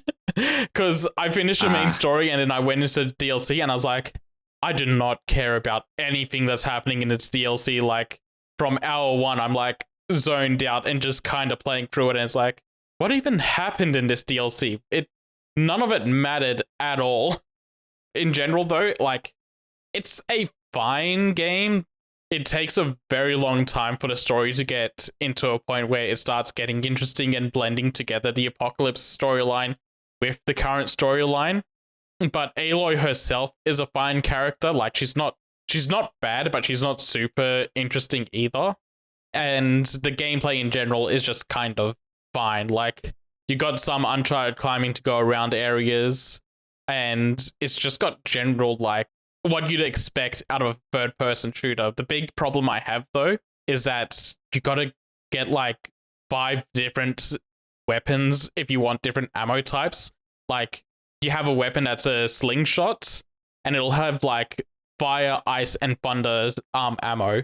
But you can also find like acidic ammo or frenzy ammo, but you can't just switch those. You need a whole different type of slingshot weapon to use those ones, and it takes up another one of your 4 slots for a weapon, which seems very convoluted and not fully thought out. How do you find the upgrade? Because this game felt very much to me like Far Cry. It's just Far Cry with robots is how I think I was describing it to friends at the time. Do you feel the same? Oh, you mean Far Cry 5? It's like a mix between Far Cry, a little bit of Assassin's Creed, and yeah. Well, Assassin's Creed is very generous just because it's got climbing in it. Kind of, but I feel like it felt like, to me, it gave me a lot of feelings of like how I felt going through like the mid Assassin's Creeds. As in, you don't get. Oh yeah. Name 5 Assassin's Creeds that aren't mid. It felt everything about Horizon feels like you're just kind of going through the motions, and everything that's in the game feels like they also kind of went through the motions and just threw in everything that they thought you had to throw into an open world game. Like, it feels like it's engineered to be an open world success. Is it as far as the like box checking thing of move here, collect this for no other reason other than checking it off, or do they at least give you something for your efforts? Kind of a mixed bag. Like, the thing I remember the most is like, go here, do a bunch of training exercises, and if you at least bronze star all of them, you'll get weapons for it, and you'll get better weapons the better ranks you get if you do all of the challenge with that specific rank. So like, there's like 12 of them or 15 of them, I think. So if you get like all 15 bronzes, you get 1 set of weapons, and in all 15 gold, you get another set of weapons, and they're like some of the best weapons in the game. But it is just kind of like, you're just kind of traveling and going through the motions. It does one of the things that I think is a sin in an open world game, and it's that it makes fast travel a resource. That's right, it fucking does. Yeah. Holy shit, how fucking grim. That's right, I completely forgot about that. Holy shit. The game has a crafting system, and you can either buy bedrolls that are your fast travel, or you can craft them. And I think it's once you get to like the midway point of the game, they give you the option to craft a permanent one. So like, you just need the one, and that's it. It's like your permanent fast travel mechanic. And that's just something I really disengage with in a game like this. Yeah, I don't know. I don't have a lot of positive to say about this game. It's a very flat game. I'm kind of glad I went through it to see what it was like, and I do plan to play the sequel down the line, but it's not a super feature, like one of the all-star games for the PlayStation lineup, which is really weird to think about when the game sold like 20 million copies. It was very big, yeah. Yeah, and it kind of confuses me because I don't see in this game what other people see and why it sold so much. I'm wondering if that sales number is inflated by like PlayStation Plus free giveaways or anything like that. But yeah, very, very odd and mid game to go through. But yeah, going into the actual fun stuff of it is all about the robots. So this game hates CEOs. It hates tech bros. One of the major antagonists of the past is basically this game's version of Elon Musk, where he's just a guy that finances all these inventions, and he starts going into war machine business. Like, who needs to send out people in war when you can just send out a drone? And he has the great idea to make these drones run on biomatter. Dinosaur shaped for fun. No, this isn't dinosaur shaped yet. These are like stalker type of robots, like big scorpion styles. Yeah, and they're all black, so you know that they're evil, like fully painted black with red glowing eyes. Okay. And yeah, so his grand idea is that they run on biomatter, so they can like cut down trees and digest the trees to remain fueled. But they start going rogue, and he also said a big plot point is that he specifically told his engineers never make a backdoor in the code. It needs to be flawless. Even if something goes wrong, we are not able to get back in there and shut them down. So the robots go rogue. Videos start spreading online of the robots blending dolphins and eating their fluids. And then when the dolphins are gone, they start going after the humans. And why did they start with the dolphins? I don't know. Wasn't it something like they like mammals are like the best like source of energy for them? It was like it was some bullshit reason that it kind of I thought it felt a bit forced. There is so many more easily accessible mammals than fucking dolphins. I think it was because of like the location they were in. They were specifically like the ocean. Gotta eat something. Like SeaWorld.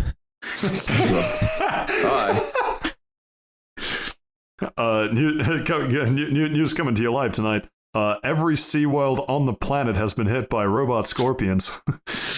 So yeah, this game's Elon Musk created killer robots that eventually continue to live by eating people, and it puts humanity on a doomsday clock of like, what was it, 50 years, 30 years, where it's like they're all bunkered down there in safe positions, but now the robots are eating the environment, so the world is actually going to be uninhabitable for human life. We got there on the third time. Yes. No. So it eventually goes down to we need all of the world's top scientists to come together and like figure out how is humanity going to survive. And it basically gets them to the point where it's like humanity won't survive, but it can be rebuilt afterwards. And so they make all these AI companions to oversee the world and kind of engineer a new world after humanity dies off. And they've got all of the current people's bio data saved up so that they can clone them afterwards. Like once there's nothing left of the world, the killer robots all shut down. And when they shut down, the Gaia AI and her rogue of Greek pantheon named AI buddies that start rebuilding the world. There's like ones that are like, oh, I'm going to teach the world all about the arts. There's one that's like, I'm going to rebuild nature, and so on and so forth. Which one reinvents Reddit? I believe that would have been the one. Yeah, I believe that would have been the art one because it has all of the world's knowledge and website history and like all art predating back to prehistoric times. Like all of the world's artistic history. And Elon Musk comes in and goes, yeah, so I deleted that one because I don't think people should know about the arts because knowledge of the past is just going to make humans repeat the past mistakes. Saif, we live in a time where AIs have been going after particularly the creative industries jobs in terms of graphic designers and pretty much any artist that has stuff on the internet. Surely Elon Musk gets the W in this case, where he takes out Stable Diffusion before it can rip off all the artists. No, because it's still an L, because when he takes out Stable Diffusion, he also takes out literally the only remaining copies of the Mona Lisa available and all evidence that it ever existed. Yeah, but canonically, Elon Musk purchased and then ate the Mona Lisa, so were there any copies for him to actually remove? Yes, because he put us in the situation where he was able to buy it. Fair enough, continue. The game's very, very adamant about hating Elon Musk and Elon Musk type people. And so the reason the robot dinosaurs exist is because Gaia is just like, so I learnt about dinosaurs. I really like dinosaurs, so I'm going to make the robots look like them. Based. Honestly, based. It is pretty cool.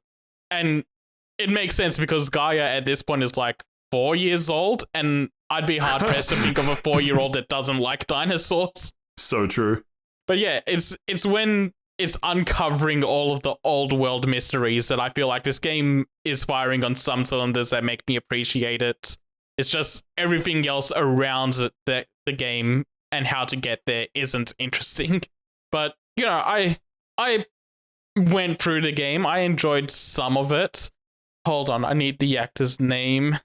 Ligma. No. You're going to feel really stupid when I remember his name, and I'm going to feel stupid. I don't think so. And you made that joke about him. Oh my god, it's Steve Jobs, isn't it? Oh no. No, it's not Steve Jobs. Lance Reddick. Oh no. Yeah, everything involving Lance Reddick in this game is also phenomenal, and he's bringing it to this. He's only in there for like a couple minutes, though, isn't he? I don't remember. He shows up, but he shows up a fair bit more in like the back third of the game. Yeah, but he mostly talks to you over radio or like as a digital person. But no, whenever he's talking, I feel like he's doing a pretty good job. And his character is probably the most interesting character in Horizon 1, and they don't give you anything to work off with him. I feel like they're going to go more in depth about him in the second one, which is something for me to genuinely look forward to. I really liked his character, and it's a shame he passed after the second game came out. You don't seem very... you're not selling it to me, Seth. Like you played it. I don't need to sell it to you. Yeah, but like you're not selling it on me to play it again. And you're probably not selling it to Pat, and you're really not selling me to play the second one. I have the first one, I just haven't played it. Not missing out. Yeah, no, it's. I don't think I want to sell to people mid. Well, then why are you going to play the second one? I don't understand. Because I own it already. So. You absolute fool. Steve, never buy the whole series dinosaurs collection. in it. Those are the same shape as my favorite food. Of course I'm going to play it. Yeah, look, I need to see how they made robot dinosaurs lame, because I hear the second one, they really made them lame. Probably gave it feathers or something. That's such a base take. It's funny because there's a couple of them that do have metallic feathers in the first game. They're like ostriches sort of ones. Did you see how they squirreled out of that in Jurassic World? I didn't. No. I cannot remember, to be honest. So the whole thing is that like there's actually pretty good evidence that particularly the like raptor-y type dinosaurs did have feathers. Like we know some dinosaurs had feathers anyway, but from things like Jurassic Park, the idea of what a raptor looked like was always like a scaly boy, you know, like no feathers or anything. Yeah. And so a whole bunch of paleontologists after, I don't remember which film it was. There was some dinosaur film that came out. A bunch of paleontologists were like, hey, that film wasn't great because dinosaurs should have feathers. We're teaching the kids the wrong things. And then Jurassic World featuring Chris Pratt swings its big I don't give a shit dick onto the table and then basically has one of its head scientists say, we know that they probably had feathers, but we think they look way cooler like this. Yeah, no, it's true. Cool. They do look way cooler like that. Exactly. So we gene spliced to get rid of the feathers. Based, honestly. And every paleontologist is like, can we not just agree to disagree? Does it have to be this much hatred? It does. They're on the wrong side of history. Feathered dinosaurs are not real dinosaurs. But yeah, Horizon's just like fine. I give it like a 7. Wow, that's and just on the horizon of mid. Maybe that's generous, but I feel like all of the stuff about hating Elon Musk brings it up at least a point. If you were IGN, what would you give it?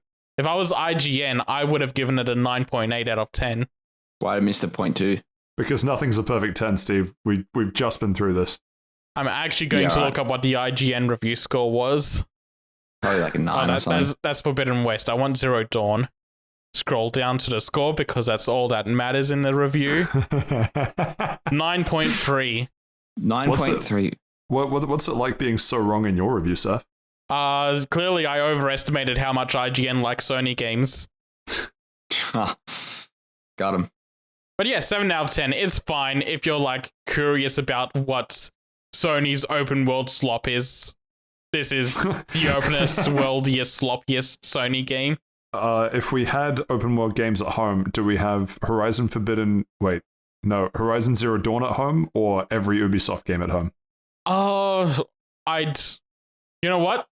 I'm going to take every Ubisoft game because at least in that pile, I get to play Assassin's Creed 2 and Assassin's Creed Brotherhood. And Assassin's Creed 4. And Assassin's Creed 4, yes. I can ignore all the rest. I can just play those free. I mean, I can play Far Cry 3 as well. Yeah, actually, that's another one that I have downloaded on the ROG, ready to go. Not sure when I'll get to it, but excited to play through that, given that it's, only recently come out 12 years ago. Yeah, very recent release for us. Yeah. When you think about it, compared to when the dinosaurs were on the planet, it is actually very recent, so I mean, on the grand scale of things, you're right. Anyway. Yeah, let's do that. Let's keep the train going. Part two. Cool. Is that all you want to touch on with Horizon? Yeah, I think that's all I can say about it without exhausting myself, which will be about the same experience you get playing the game. Oh, damn. looks like what's on the horizon for Saif in the future, I guess. Am I right, fellas? Final Fantasy VII Rebirth. How did that come out? No one's been talking about it. I mean, I'm just not on Twitter, so I literally cannot see people talk about it. What's Twitter? Formerly That's X. the best, though. Formerly X. I'm glad you heard the joke the second time I said it. I'm just thinking of how so much of this review is dominated by Elon Musk. He is the most interesting villain in the game. And he's not even alive in the events of the game. Well, why don't we leave it there for the Round the Lounge for this week? Thank you to you both, as always. We get to move on to part 2 for this week, which is, of course, the news. Do you reckon the cow would call this section the moves? We're about to roll into one of the saddest stories we've ever had to report on this, and that's how you open it. Shame on you. Yeah, all right. That's be better. No, I won't. I can't, but I'll try. Almost certainly, by the time that you hear this, it will have been known that absolute legend Akira Toriyama has in fact passed away. And holy shit, did the internet come together in a moment of outpoured grief. So much so that there was actually, I don't know if you guys saw this, a hoax involving Mexican cartels where people started falsely reporting that in honor of Akira Toriyama, Mexican cartels had agreed to a week-long ceasefire. Wait, are you serious? I didn't see that part. I saw something about the Mexican government holding like a day in honor for him. Yeah, so holding the day in honor was real, but the Mexican cartel thing was a hoax, but it was such an effective hoax because it's so believable. Yeah, no, Dragon Ball is like a huge cultural thing over there. Like, I'm hard-pressed to think... Saif, everywhere. I mean, yes, but I'm hard-pressed to think of a country that loves Dragon Ball more than Mexico. The whole Latin America region's they really like it. Everyone really likes it, though, to be honest. But yeah, and there's that weird stat that apparently when Dragon Ball Super was airing a couple of years ago, crime would like drop to 0 for like 2 hours while everyone was watching it. And you're like, what? That's crazy. So good. The Japanese government had to come in and tell them not to do a live airing of the final episode of Dragon Ball Super in the middle of town, and Mexico was like, fuck you, we're doing it anyway. Oh, that's right. I forgot about that, yeah. But yeah, like there's... Do you imagine if Dragon Ball was a Nintendo IP? No, everybody would go straight to jail. Anyone trying to watch it just gets taken down. But yeah, like there's been a lot of celebrity deaths over the years, and this is probably like pretty much one of the few that I'm like, whoa, this is a big one. But yeah, like it's everyone our age is like pretty much 18 to 35 has probably watched all of Dragon Ball or interacted with it in some way, shape, or form, and it's just one of those like sort of Goku's probably arguably one of the most recognizable faces on the planet, like next to Pikachu or something. But yeah, I think it's an understated stat. Like Pikachu has huge brand recognition, right? Because it's the funny yellow pink electric mouse. That's what I was going to try and say. In that, even if you don't know Pokemon, you know Pikachu. And I would argue, even if you don't know Dragon Ball, you'd at least recognize Goku in some capacity. I think you'd be hard-pressed to find someone. If you don't know anime, you still know Goku. Yeah, that's what I'm saying. Like, it's transcended everything. Like, I was one of those kids that never watched, like, back-to-back every episode of Dragon Ball Z, but it was just always on one of the Saturday morning cartoon channels, and so it would just be a random fight, usually, from some part of whatever series or arc that was going on. But that was what anime was to me as a kid, even though it's like obviously dubbed because English-speaking country.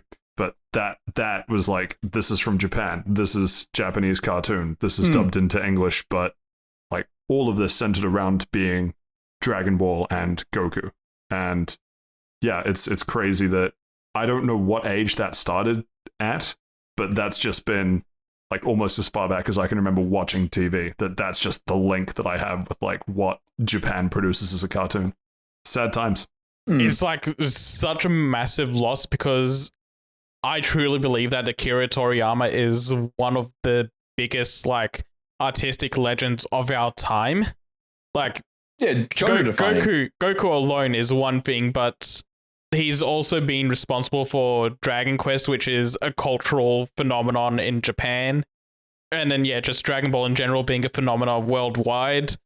He's done a lot of other things that, while they didn't take off like those two things did, they're still very much loved and appreciated in their own right. Like Blue Dragon, for instance.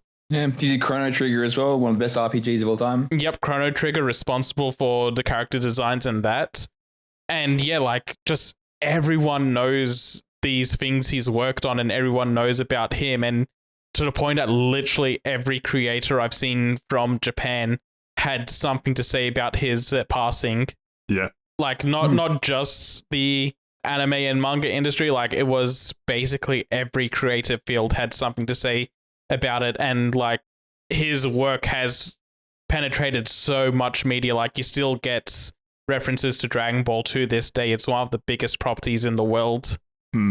I haven't looked at those statements by the other creators. I know they exist. It's just even like a week removed from like the news dropping that he passed, I still haven't been emotionally ready to read those statements. Like even just this small bit on the podcast has me tearing up. I also think that one of his underappreciated qualities is how he finally gave boys and men a realistic expectation of what bodies should look like in media. Yep, my bicep should have an 8-pack. It's true. If you don't look like Broly, you're doing something wrong.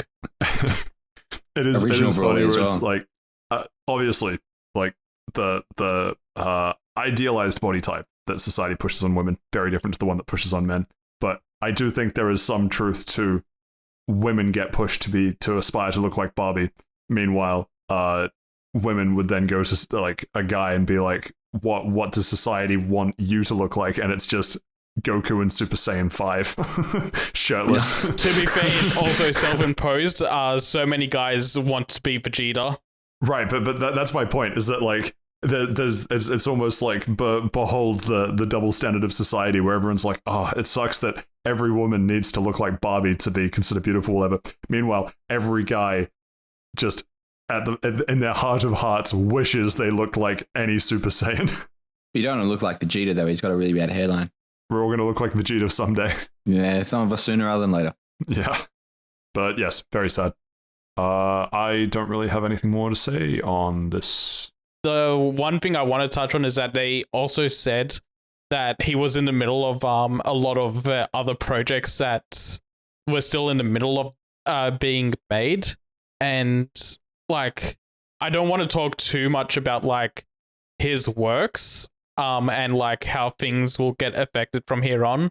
Like, I don't want to talk about like where does Dragon Quest go from here, but we know Dragon Ball Daima is coming out soon, and he was a big part of that.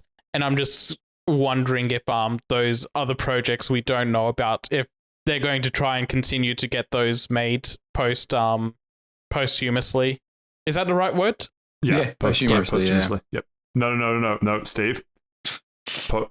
Posthumously.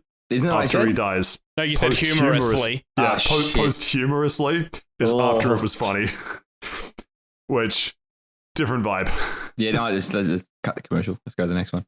Cool. I do also want to draw attention to the statement saying, respecting his wishes for tranquility. We inform you that we would not accept flowers, condolences, gifts, visiting, offerings, and others. There is going to be, like, something tells me that statement won't really mean anything. People will still try and People still do that. Yeah. I mean, there's a difference between wanting to like do something to respect his legacy and then like annoying his family. Oh, of course. But what I mean is like it's one of those.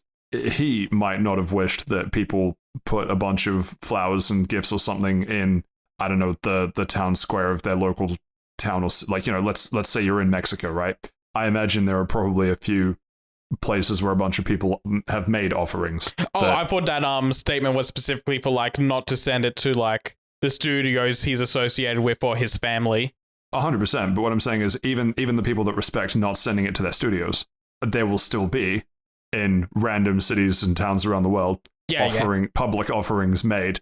And I'm saying it's one of those funny things of it might be against his wishes. I don't, can't say what it is that he wants or anything. But even if it is against his wishes, that there is so much outpouring of grief and well-wishing and everything that this is just kind of going to happen whether he likes it or not. Yeah. Shall we move on? Yeah. I think we can move on. Yeah. 10 minutes long enough. Deviation Games shutting down. I guess just the gift that keeps on giving of industry. What we must call it, like contraction or something at this point, right? Yeah, there's I think Jeff Grubb on the Giant Bombcast was saying, I'm not sure if it's related to this or just in general about the industry, that if last year was the year of the layoff and this year is going to be the year of the closure. Bunch of CEOs and forecasting people made a bunch of decisions in 2020, and this is the result of it. Yeah, apparently like the big consensus at like CES from game developers was 2024 is the year to try and survive. Like the mission statement this year is survival. Yeah, which unfortunately is mission failed will get him next time for Deviation Games. Yeah, this studio was established by some Call of Duty veterans, and I don't know how well their game that's currently in development was going, because I believe one of the people that founded the studio left a couple of years ago to just go and work at Sony. Interesting. So yeah, the studio started up in 2020, and I think the person that left for Sony left in like 2022.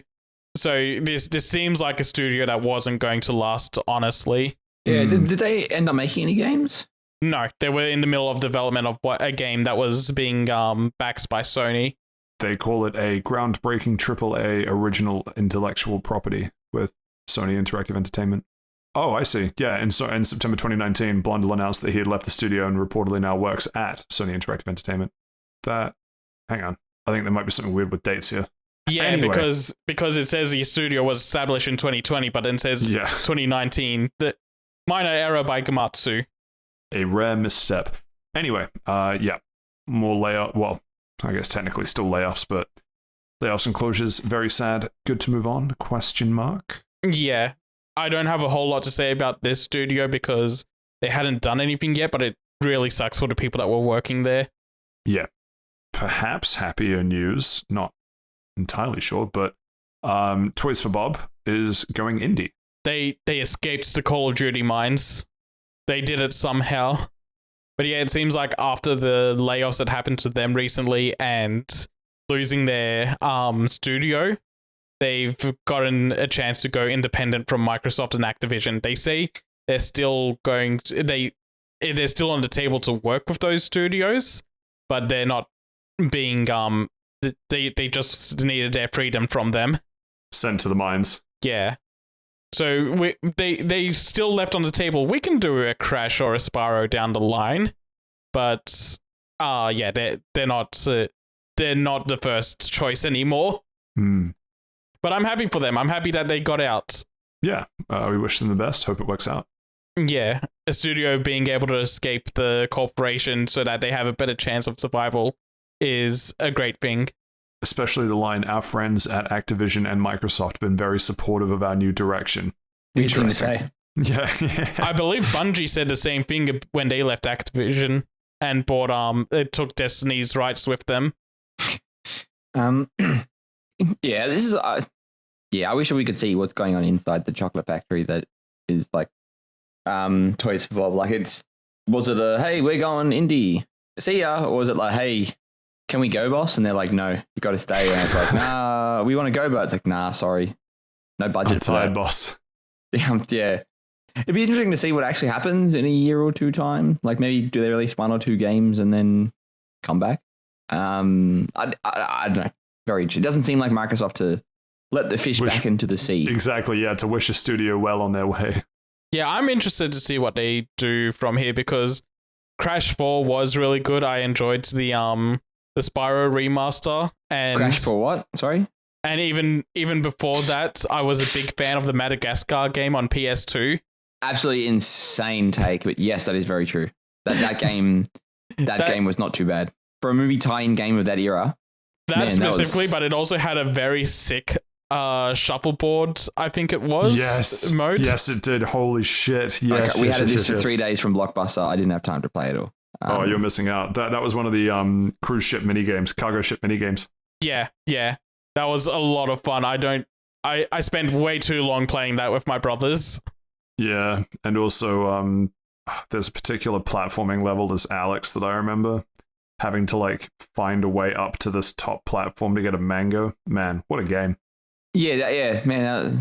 They made a sequel to that game as well. It's good they made a movie out of that game. Yeah. The game came first, right? Exactly. Just like Pokemon, right? Just like the Mario movie. I'm glad he's getting a couple of games coming out. The movie was good for him. Do you think Chris Pratt will reprise his role as Mario in the games when they come out?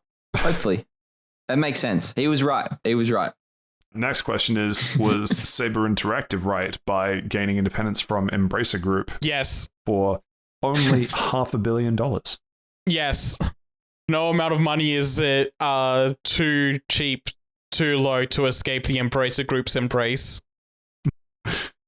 Yeah, this does seem like the slave paying for their own freedom. I don't know. What a weird thing to say. Oh, like the Saber Interactive paid $500 million to be free from the Embracer Group.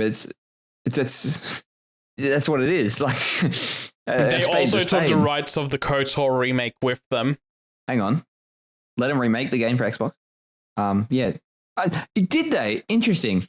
I didn't think that. Embracer has fumbled that bag. Oh yeah, they've been fumbling every bag since the Saudi deal fell through. Yeah, and according to this article as well, Gearbox Software is next on the chopping block. They've got a buyer lined up. Do you reckon that's Microsoft? No. Nah, it's Nintendo, surely. Borderlands 4 Switch exclusive. Hang on, Switch exclusive. Randy Pitchford and Nintendo name a more iconic duo that hates gamers. Huh.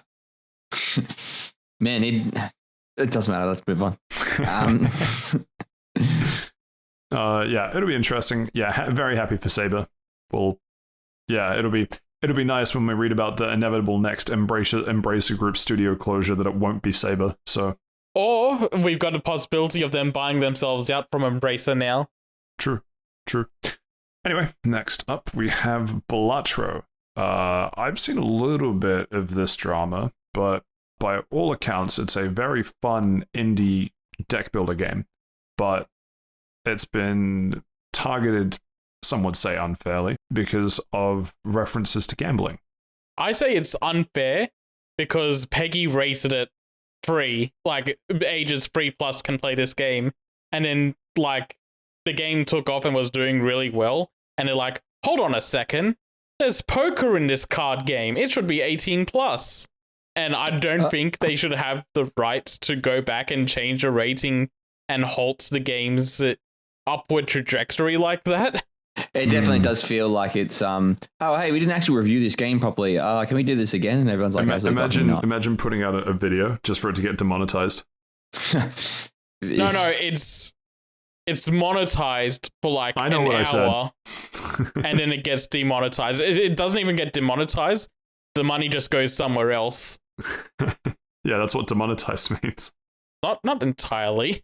No, I know, but like if it gets copyright claimed, then the revenue from that video would go to the copyright owner, for example, which I guess would be Peggy. Big brain play. Hang on, wait a minute. Yeah, I don't really have too much to add to this. Very strange. Have you guys played this game?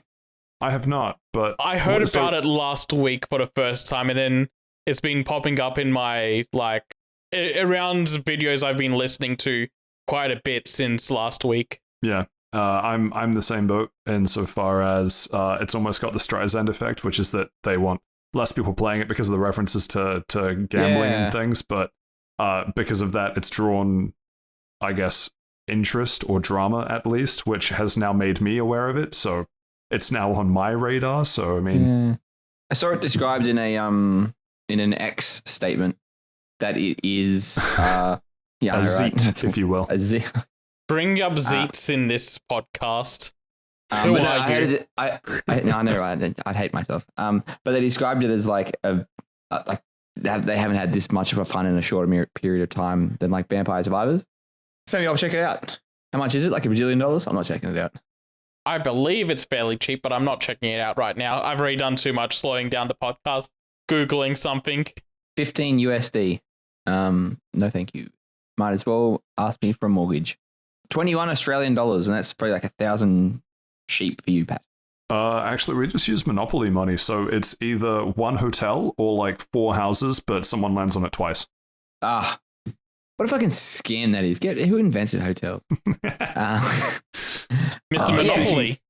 Speaking of scams, WWE boss Vince McMahon has been largely scrubbed from WWE 2K24, which is surprising for 2 reasons. One, that they're still making WWE games, because I've heard that the last few were kind of ass. They got better after they took the year break. Okay. At least that's what I hear. Like, I was going to defer to your opinion for that one, Seth, so yeah, whatever you think. Yeah, I don't think. I'm just repeating what I've heard. And they had that like one very miserable, awful game release. And they're like, okay, you know what? We need a year off. We'll come back stronger than ever. And they actually did. You know what? We will get bought by Embracer Group. But yeah, there's some very serious allegations being thrown at Vince McMahon. Criminal allegations. And for that reason, he's been removed from he's actually been removed from WWE. He sold it off to TKO. He was on the board still until 2 months ago, and then he was promptly fired. And because with those allegations still being fresh, they've censored all of his appearances in the WWE game because they have like actual televised footage of like replays of WrestleMania moments. So whenever he's on screen, they just put a blur over his face. Does that mean that they're going to sell the game for cheaper because you're paying for less game with all the censorship? Get fucked. That's actually what an insane thing to say, Pat. Hopefully, actually, maybe 80% off. Have you ever played it? Yeah, you just said you didn't. Why don't you play these games, Steph? I haven't played WWE games in like 10 years. Yeah, but like, why? That's cool. Why? Are they bad games? I just got tired of yearly releases. Time to go back in then. I got tired of wrestling. Shit! I was going to try and make that FIFA joke. What is it? Is it Ultimate Fantasy Team or just Ultimate Team? I think it's Ultimate Team. Yeah. I hate opening loot boxes for wrestlers. I mean, same. Yeah. Another empty one, but it's like John Cena. Yeah, the Peggy will still rate it 3+. That's different. It's different when loot boxes aren't the same as pretend gambling. Whatever you say, 50-year-old geezer. It's an interesting way of saying, okay, boomer. The same thing, right? It's very interesting, though, that they're actually going back and doing this. I like actually reading this article. I thought it'd been like, oh, yeah, cool, whatever. Next year, it'll be very different. Are there a couple of YouTube videos that are having like his face blurred over as well or something? Did you tell me about that, Seth, or did I find that about that independently? Yeah, insane. I think I might have sensed a tweet that was showing him being censored in the video game. Maybe it's a video game I'm thinking of, yeah. I think I just assumed it was a YouTube video. That's fucking interesting. If we sidestep the fact that Vince McMahon has a proven track record of being a piece of shit, it is interesting that, as far as I'm aware, maybe you can correct me here, Seth, these are just allegations. Just allegations, but they seem pretty... It seems like he's not going to come away from the allegations clean. He's not surviving the allegations. We'll put allegations in front of it, and when it gets proved, we'll press Control F, allegations delete. There you go. The tale is old as time. What I'm saying is, if it wasn't for the track record where everyone is like, yeah, we have to legally say these are allegations, but we're pretty sure he did all of the just fucking cracked shit over the years. It's a tale as old as time. White man, position of power, a lot of money. You fill in the blank. No, not that also side. Republican. That side I'm not disputing. What I'm saying is, you're already taking steps to censor, remove, insert whatever word you want here. Where okay, I see what you mean now. When it's still an allegation. If the allegations were proven false, I'm not saying that they will. I'm just saying it's interesting that you've already put effort into censoring someone on the assumption that there will be some kind of mark that the censorship work makes sense, right? It's not like if the allegations are somehow proven false, they can just Control Z their way through what would probably be weeks or months of censorship work, right? Yeah, okay. That's actually a really good point. Interesting. I think it's one of those things where the allegations are that serious, they'd have a bad look if they didn't do anything. But because this is a yearly release, that like if he comes clean down the line, then the next products doesn't have to worry about the censorship.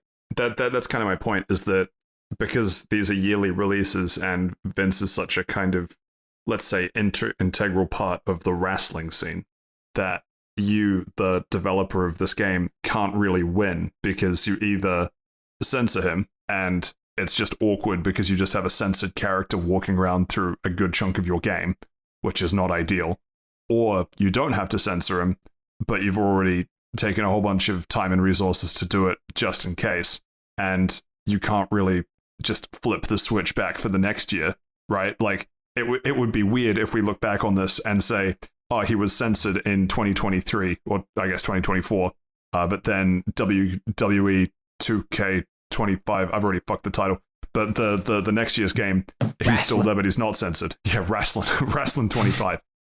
All I'm saying is, I think they're doing the right thing, right? Opinion, think they're doing the right thing. But it is an interesting thing to think through when you think about allegations against some person that has to then change how a game is produced, that has to kind of pick whether they think the allegations will be proven. Otherwise, like, they can't just sit and not do anything until everything works its way through, right? Because then everything else will get blown to shit. It's just a rough spot to be a video game developer when you have to deal with a situation like that, where they are just allegations without the corresponding conviction, I guess, at this point.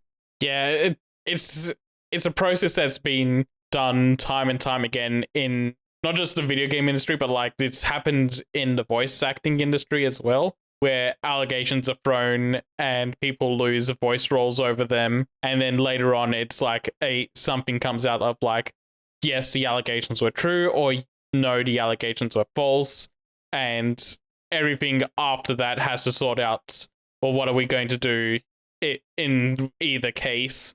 But until it's sorted out, it's just for your company's sake, it's safer to just go, we do not want anything to do with this. Yeah, as I say, I think they're making the right call. Meanwhile, what was I've forgotten the name, but the guy that was supposed to be the big bad for the next stage of the MCU, and he was in Quantum Mania. Kang the Conqueror. Yeah. That actor, and then I still fucking hated that film. But that was his entire, like, now he will be the big bad. And then turns out the biggest bad was the actor. Yeah, and apparently that movie did so poorly that Disney and Marvel were already considering just dropping his character.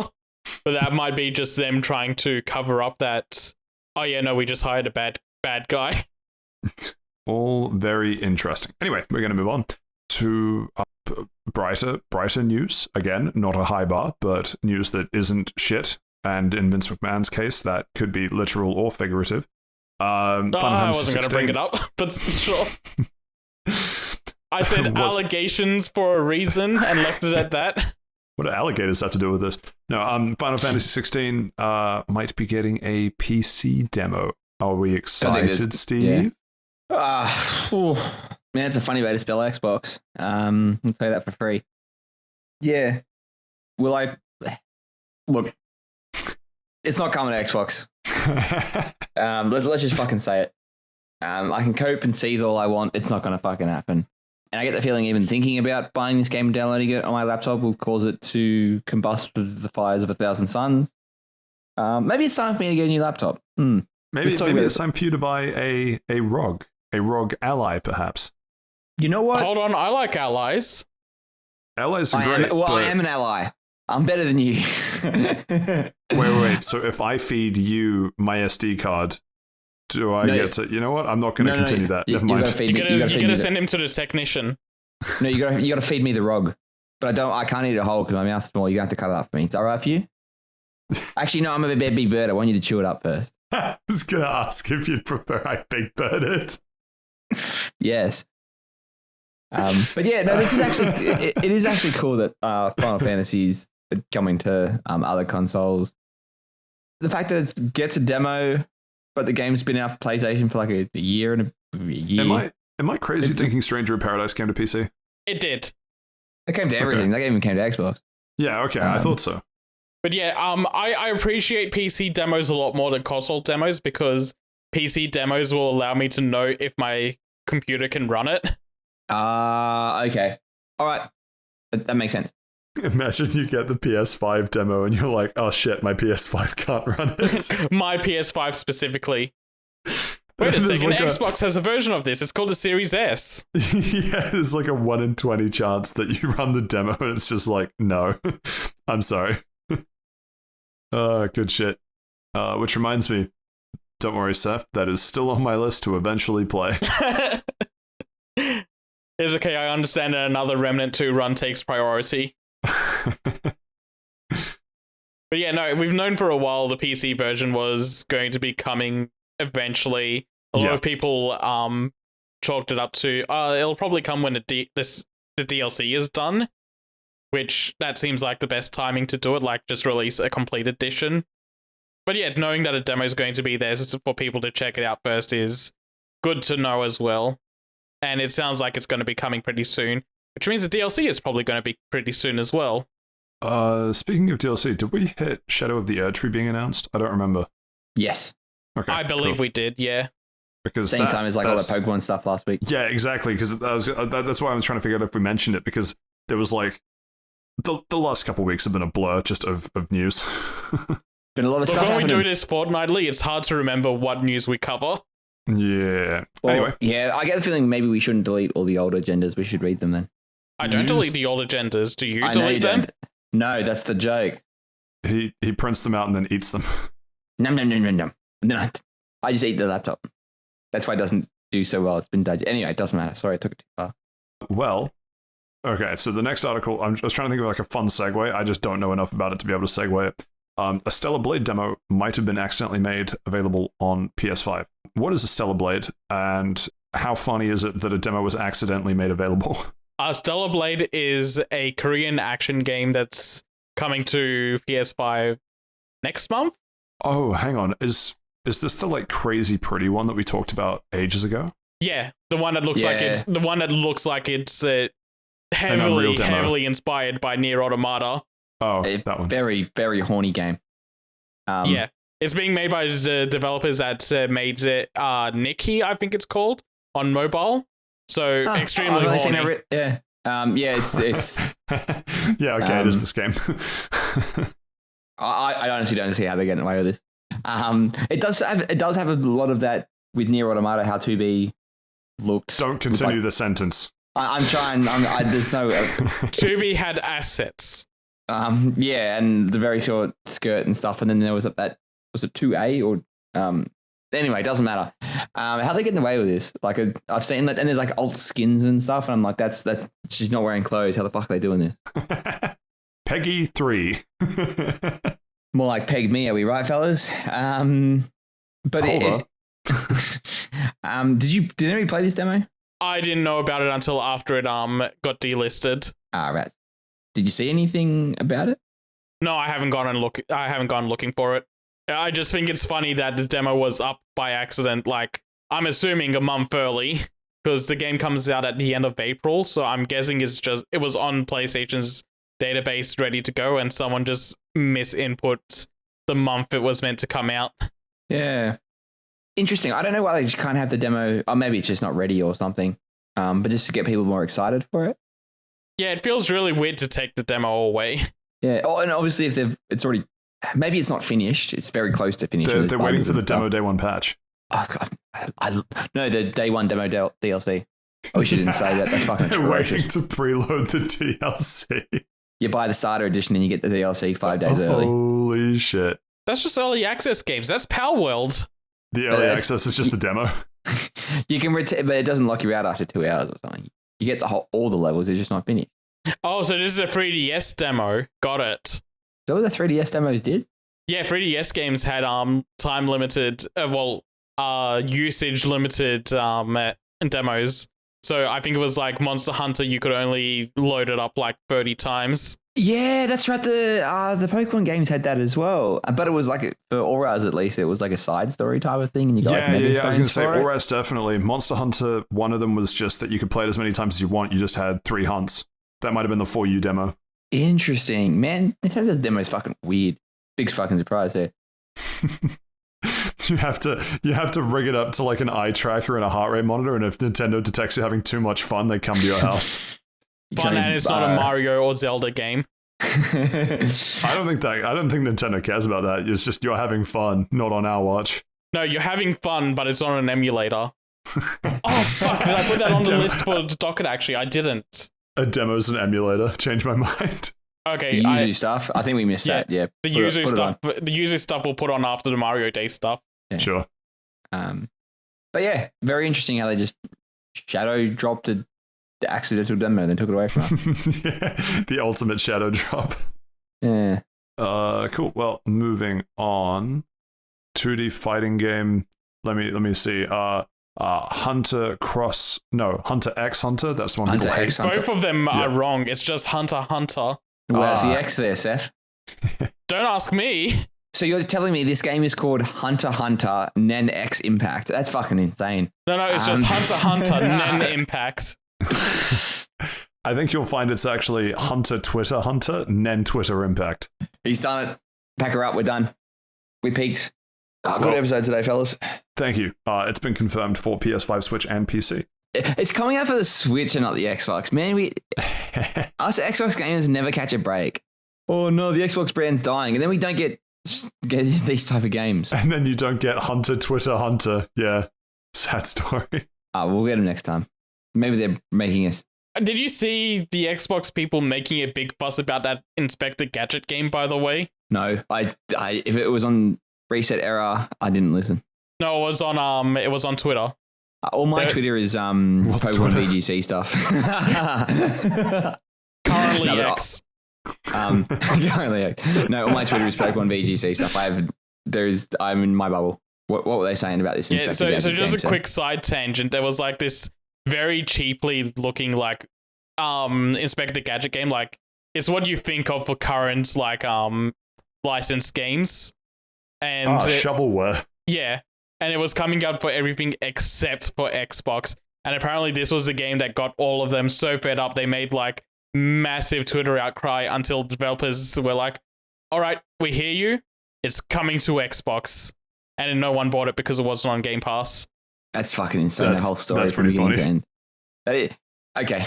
Literal Who's raging, a company bowing to Literal Who's, and a classic, A Tale as Old as Time.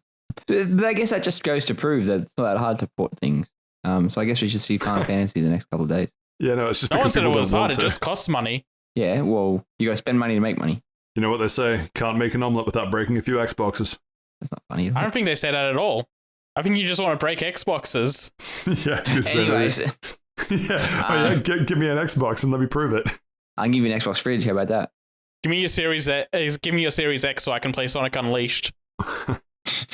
That's not a good reason to get a Series X. So, returning to the article for a sec, crazy as that sounds, is anyone interested in Hunter? Just call Hunter X Hunter. I do it. Yeah. I really like the Hunter series. He's kind of dropped off the manga after a while, but like the anime is really good. I don't even think it's had a video game in quite some time. It seems like it's one of those animes that it's like anime lovers really like it, but whether it's just because it's series of unfortunate events or not advertised or something, it hasn't really broken to the mainstream media. But it's fucking fantastic. I really, you know what? That's your homework for tonight, everyone. Go watch Hunter X Hunter. Anything to add, Saif? I'm not excited because of the brand alone. Because I know nothing about Hunter x Hunter. I haven't watched or read it. It's something that is on my list eventually. But what do you mean? It's your homework for this week, big fella. Look, I also need to get through Jujutsu Kaisen, and I need to do One Piece one day. Hunter first. And Hunter x Hunter might be something that exists and is shorter than One Piece, but also it never gets updated. Yeah, that's true. It's never going to be finished. The guy's very sick. There's like a certain part, and like if you just end it there, like that is a complete ending. There's like a weird part 2 thing that he doesn't need to do, and because he's not very well, he doesn't do fight scenes. He just does like text dumps. Yeah, I've seen the legendary Hunter x Hunter text dumps. It's like 20 pages, and it's no joke, like 40,000 words. There's no drawing. It's just a text box for a panel. Yeah, like, I'm not sure whether he's. I don't know what's going on, but anyway. But yeah, the developer 18 is a really good fighting game developer. They most recently they're known for DNF Duel, but they've done a lot of games in the past that are really fun games. So on a gameplay level, I'm excited for it. Yeah. Cool. Well, next up, Multiverses finally gets a launch day. It's back from the dead. Does anyone care? I do. I'll check it out when it relaunches. We were playing that game when it started. Come on, fellas, we have to jump back in. So we're obviously talking about the article that Multiverses is coming back out May 28th. And I believe it's going to be a proper launch and not just a beta test. Yeah, and it, like the last one was, and the last one was pretty good for a beta test. I'm very interested to see what's changed. Has there been any mechanics, any balance changes? It sounds like they rebuilt the game from the ground up in Unreal Engine 5. Interesting. Okay. There were already people doing unspeakable things with character skins in Unreal Engine 4, so I can't imagine what they're going to do in Unreal Engine 5. Like, the trailer that they show for this is very weird because they use slowed down game footage, so it looks slower than the game actually is, and it's all at like different varying speeds throughout, so you never get an actual idea of how the game is supposed to look in this trailer. Saif, I don't know how to tell you this. The variable frame rate is part of the game. It's not even a frame rate. It's just like, with one moment the game's running at like 60%, the next is running at like 40% speed, and another one is like gameplay. 80%. But yeah, no, they say they're adding a bunch of new stuff, like new moves to characters and stuff, so I'll check it out when it launches. They're still keeping the free-to-play model. As long as Velma can continue to call the police. I think they scraps that, actually. I think they switch it to her calling the mystery machine. The game is already dead. Because of all the allegations against the police at the time. Sorry, just taking something out of context. Imagine the allegations against the police. Oh, man. That is why I said that. No, I know. It's just what a time to be living in. Anyway, yeah, I'm sure a lot of people will check it out. It's whether it has as much staying power as any other, I don't know what you'd call it, like not necessarily live service game, but it's going to be interesting because of that theory. Well, not theory, but that thing you were talking about before, where it's like a game came out and had this massive launch. It might have even been about this game, honestly. Like it was a massive hit, and then it's like, okay, but after a while, is it ever going to be as big as that initial launch was? And yeah, I don't think that wasn't talking about. I referenced this, but that was specifically talking about Power World and how Power World devs were like, "Hey, we've released a roadmap," and it's kind of like, who cares? Yeah, that's right. When that game fully releases, we'll be balling. But yeah, it's going to be interesting to see because this is kind of like in that same boat of like it was massive when it came out, and like. That was just for the open beta, and now it's coming up for realsies this time after it had like a 90% drop-off rates by the time it was taken off. Yeah. It'll be interesting to see how many people come back for the real launch. It is also going to be interesting because this is one of the, I'll let you finish in sexy. This is the alternate to what Last of Us did. Sorry, not Last, Among Us. Among Us! Where when that game took off, because Among Us has been around for a bit, but when that game took off, the devs were like, okay, let's get together, let's start work on Among Us 2. And they realized that if they did that, they wouldn't be able to work on the game that everyone was currently playing. And so to keep the hype going effectively, they decided to pour all their efforts into improving Last of Us. I keep saying Last of Us. Improving Among Us 1 rather than trying to do something like Among Us Remastered or Among Us Part 2. quite proud of that segue at the end there. But like what I'm saying is this is two very different styles of you've reached kind of peak hype. Multiverses took the way that Among Us didn't take, which is saying, okay, we have the hype done. We're going to can this as it stands now, go and spend a bunch of time, and then relaunch it how we want it to be. Whereas something like Among Us just continued pouring resources into the current thing to keep it going. And I'm interested, like, I don't know if we can say whether it worked out for Among Us, because I assume most people have dropped off that game as well. And that was like a pandemic game and all these other reasons why that one was hyped up. So I'm curious, just from the choosing to stop your live service offering to put time into it, whether this is going to work out for them. And also, cynically, whether this would be, I think, the first non-flop live service game in like a year. I mean, we just had Helldivers 2. Is that live service? That is a live service game. Okay, never mind. Take that completely back. Yeah, that's still one that I'm hovering at the edges of. I just need one person to offer me a taste, and then I'll be in. Yeah, I want it. Surprise bills came up, so I probably won't get it for at least another 2 weeks. Anyway, Steve, you were going to say something. The best. What was I going to say? No, like that we're forgetting that multiverses will be amazing because they've got the Happy Meals coming out. That's right. True. Multiverses is also very unfortunate because of that live service push, and we're going to dive right into that in a second. But it's like Warner Brothers got ahead of themselves with that because like it's an open beta, yet they treated it like it was a full release, which confused so many people thinking it was a full release because they had all the Battle Pass stuff ready to go. They had all the microtransactions for costumes, microtransactions for buying characters, and that's not how you should treat an open beta. No. Why don't we just talk about the rest of that article now, unless we want to hit multiverses anymore, but otherwise we can just roll into Warner Brothers talking about that. Yeah, let's just go right into Warner Brothers talking about that. Roll into it, Seth. Yeah, so Warner Brothers at a Morgan Stanley conference, which is just an investor conference. It's not like a gaming event or anything. It's just like a bunch of old rich people talking about why you should spend money on their company. Warner Brothers Discovery said that even though one of the best games they did last year was Hogwarts Legacy, one of the best performing games in recent years, to the point where it's one of the only games to dethrone Call of Duty as the best selling game of a year that it released. They're like, you know what? That wasn't good enough. We need a way to keep monetizing Hogwarts Legacy. We need a way for people to be invested in this world and just keep coming back to Hogwarts Legacy and keep spending money on it. So we're going to double down our efforts on live service games and focus less on the AAA console space. Keeping in mind that Suicide Squad just released as a live service game and performed awfully. Excuse me, I think you'll find in the meeting that they said it did not meet expectations. What do you mean? My expectation is that all games make $1 bajillion and nobody buys any other game. Like, what? My expectation is infinite growth. Yeah, that's probably what they mean as well. Yeah.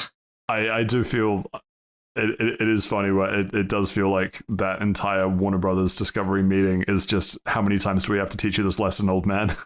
Yeah, it's like whenever they release a AAA game that is single player focused and not live servicey, they do pretty well. I think the last time, okay, so it was Arkham Knight before, but before that, I was really into the Shadow of Mordor game, and then Shadow of War came out and they're like, loot boxes, and everyone dipped out of that.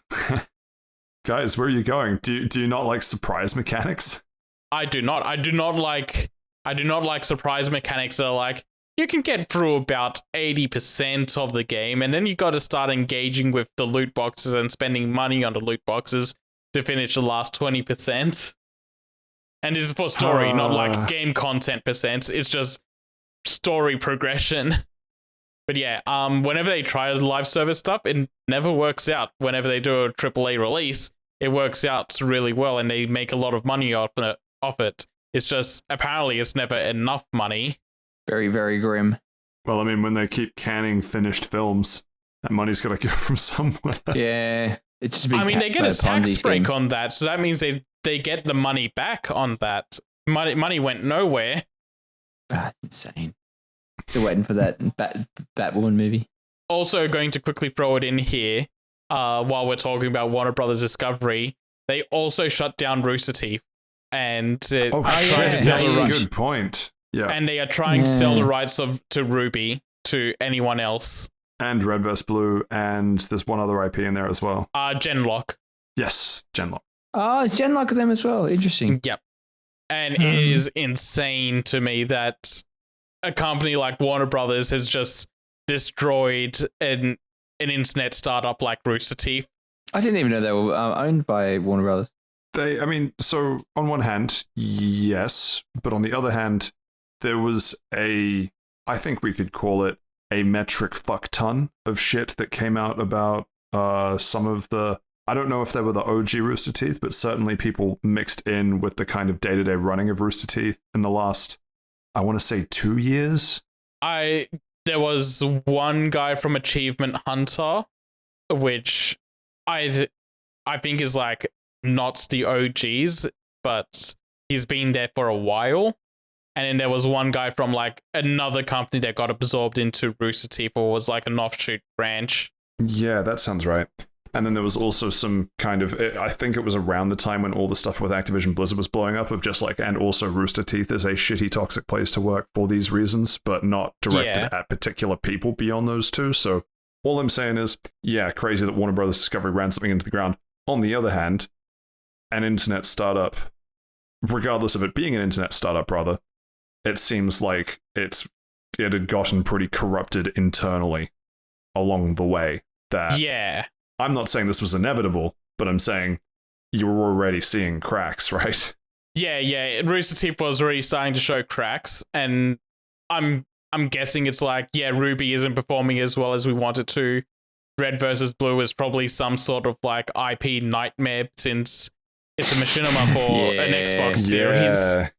But it's also just kind of like, I have good memories of watching Red versus Blue. I enjoyed Ruby for the first 2 seasons. See, that's the thing, is everyone's like, I remember all of Red vs. Blue when I watched it at whatever time period and year that I watched it at, and enjoyed it. 20 years ago. And then, exactly, and then everyone goes to Ruby and they're like, I like the start. I think I watched the first season. It really fell off after Monty died. Exactly. I was just about to say, just like Harambe to where the world is now, Rooster Teeth, inevitable crash course with being shut down after Monty sadly.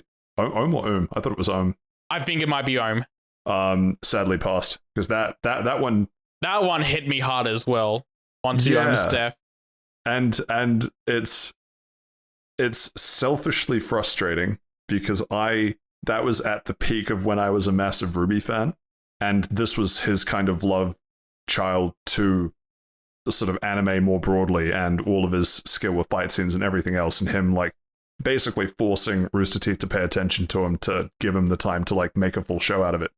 But he had everything down in terms of what he wanted to do with the arcs and how many seasons it was going to be to tell the story and everything. And I think I've kept up with Ruby since. It's been a while since I've looked into it because, again, crack showing at Rooster Teeth, they said, hey, we're suspending work on... It might have been suspending work on Ruby because of financial conditions and pandemic and everything else. Fine, whatever. But when I was more actively following it, at least, the last few seasons that I remember, it went from, here is all of this stuff happening and all of this cool stuff being set up in the Monty Ohm days, to let's watch the same characters effectively travel... Actually, it's not really a travel thing. It's like the characters have the same main objective.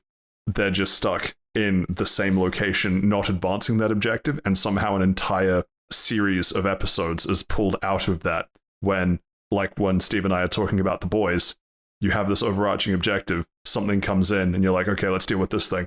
And then the entire season becomes dealing with that thing, and then at the end of it, they're like, okay, we dealt with it. Anyway... Yeah. and it just never furthered it anymore. Yeah. Yeah, and like I might be on the side of like I haven't checked out Rooster Teeth stuff in a long time, But I know Rooster Teeth was still kind of a big deal. They still had a lot of merch stuff. They still had a lot of deals with certain content creators. They have their whole podcast network where they're tied to a lot of other podcasts that are going on. Like they're tied to the Kind of Funny Games podcast as well. And actually, should quickly jump in there with around the closure. They're talking about trying to like. They're not just dropping that podcast network on its head. Yeah. They're trying to like find intermediaries and replacements for themselves in those networks, which is good in the grand scheme of things, I think. Yeah, definitely. It's just a point of like this is the stuff that Rooster Teeth was involved with as well. So like they're still fairly big. I think the Rooster Teeth, like what's the word I'm looking for? Expo, I guess. Yeah, I almost want to say conference. Convention, yes, that's the one. There was like a Rooster Teeth convention that I think was still ongoing. Convention is a much better word. Was that still going since the pandemic? I think so. Because that used to be like a big thing as well. Or like my guess, because I don't know if it's been going since the pandemic, is that it hasn't been going to the same level as before the pandemic. Yeah. Like it's still going, but not as big as it was. Is where I think it was at. So yeah, it's not like Rooster Teeth was small. They and failing. Like there was stuff around them, but they were still doing fairly well for themselves as a company. So it's kind of a shock to see that they're just gone now because Warner Brothers decided they were on a chopping block. Which actually, this is going to be crazy New Zealand specific news, but similar kind of turn with Rooster Teeth happening. One of the so in New Zealand, we have basically two news channels, I guess you'd call it. Basically, on TV, you can watch your 6 o'clock news bulletin from one of two channels produced here. Like you can watch CNN or Fox or whatever the fuck it is produced overseas. But in terms of stuff produced here, if you want to tune in at 6 o'clock, it's made by one of two channels.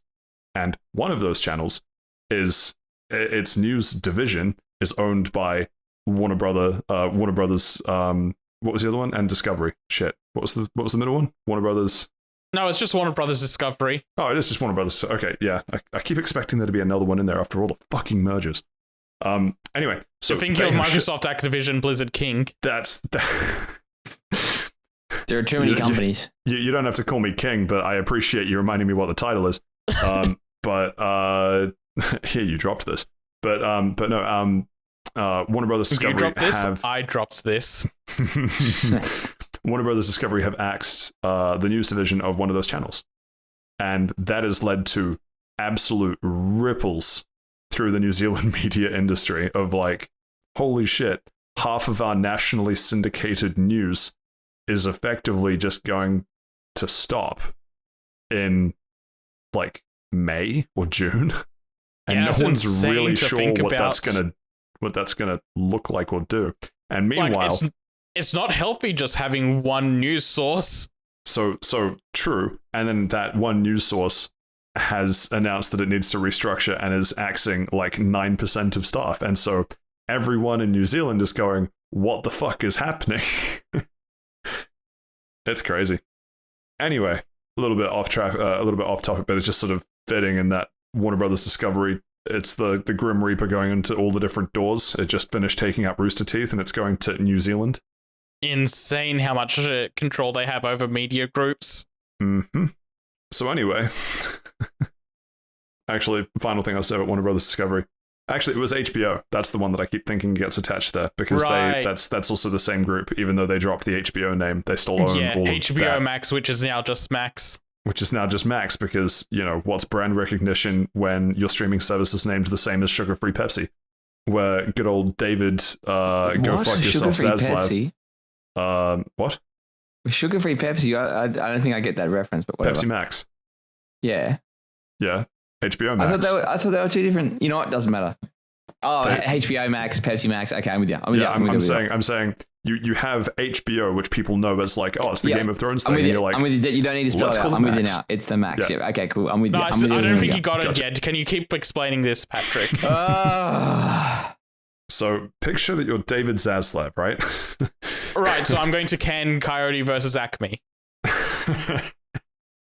Yeah, and then you also shoot Batgirl in the head for fun. Anyway, once you're done with that, I find it funny that in the midst of all of this, that David Zaslav is still, I think, pound for pound, one of the highest paid CEOs in the world. That's insane. Really? Yeah. Like you'd think between Warner Brothers Discovery constantly losing just money and streaming services apparently unprofitable, and they keep canning various projects and, like we're talking about, just shutting down shit that they own. You'd think, oh man, maybe that reflects badly on the decision making of a CEO. Nah, he still pays himself, I think, $120-something million a year. Speaking of insane CEO stuff, and I know, Patrick, we have 20 minutes to wrap this up before you shoot yourself in the head live on the podcast because it's too late.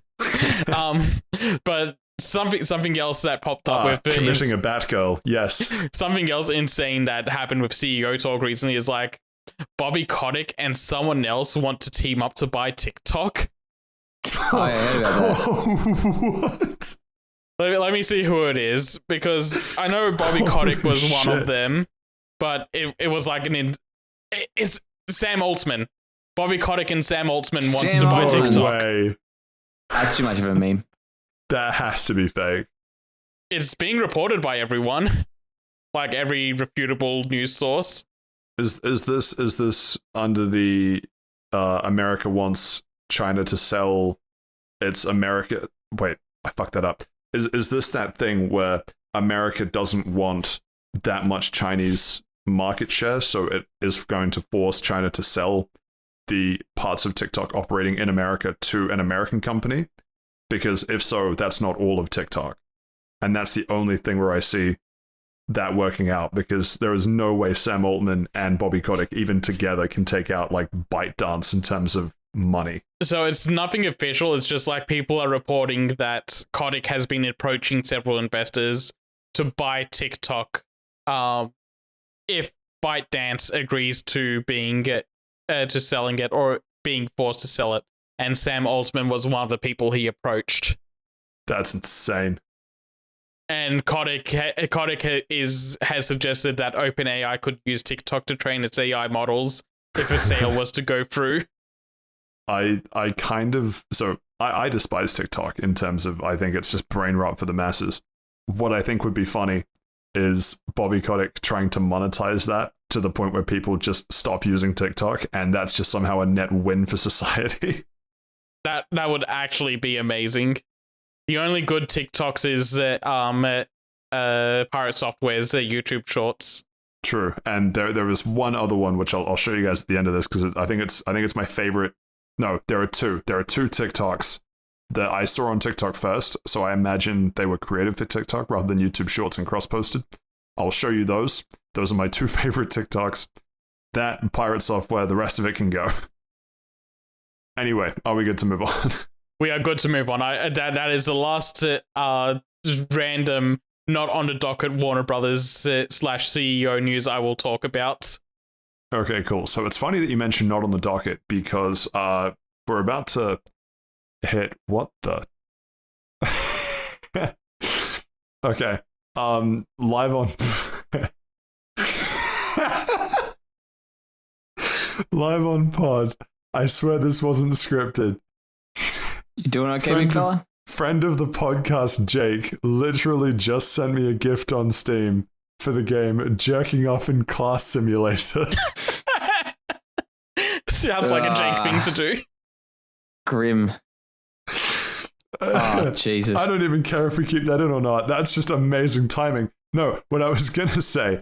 Can't wait to hear your review about it in 2 weeks. Yeah, thanks. I have to close that tab. I can't. Anyway. I just went and checked with my Steam to make sure he didn't gift me the same thing.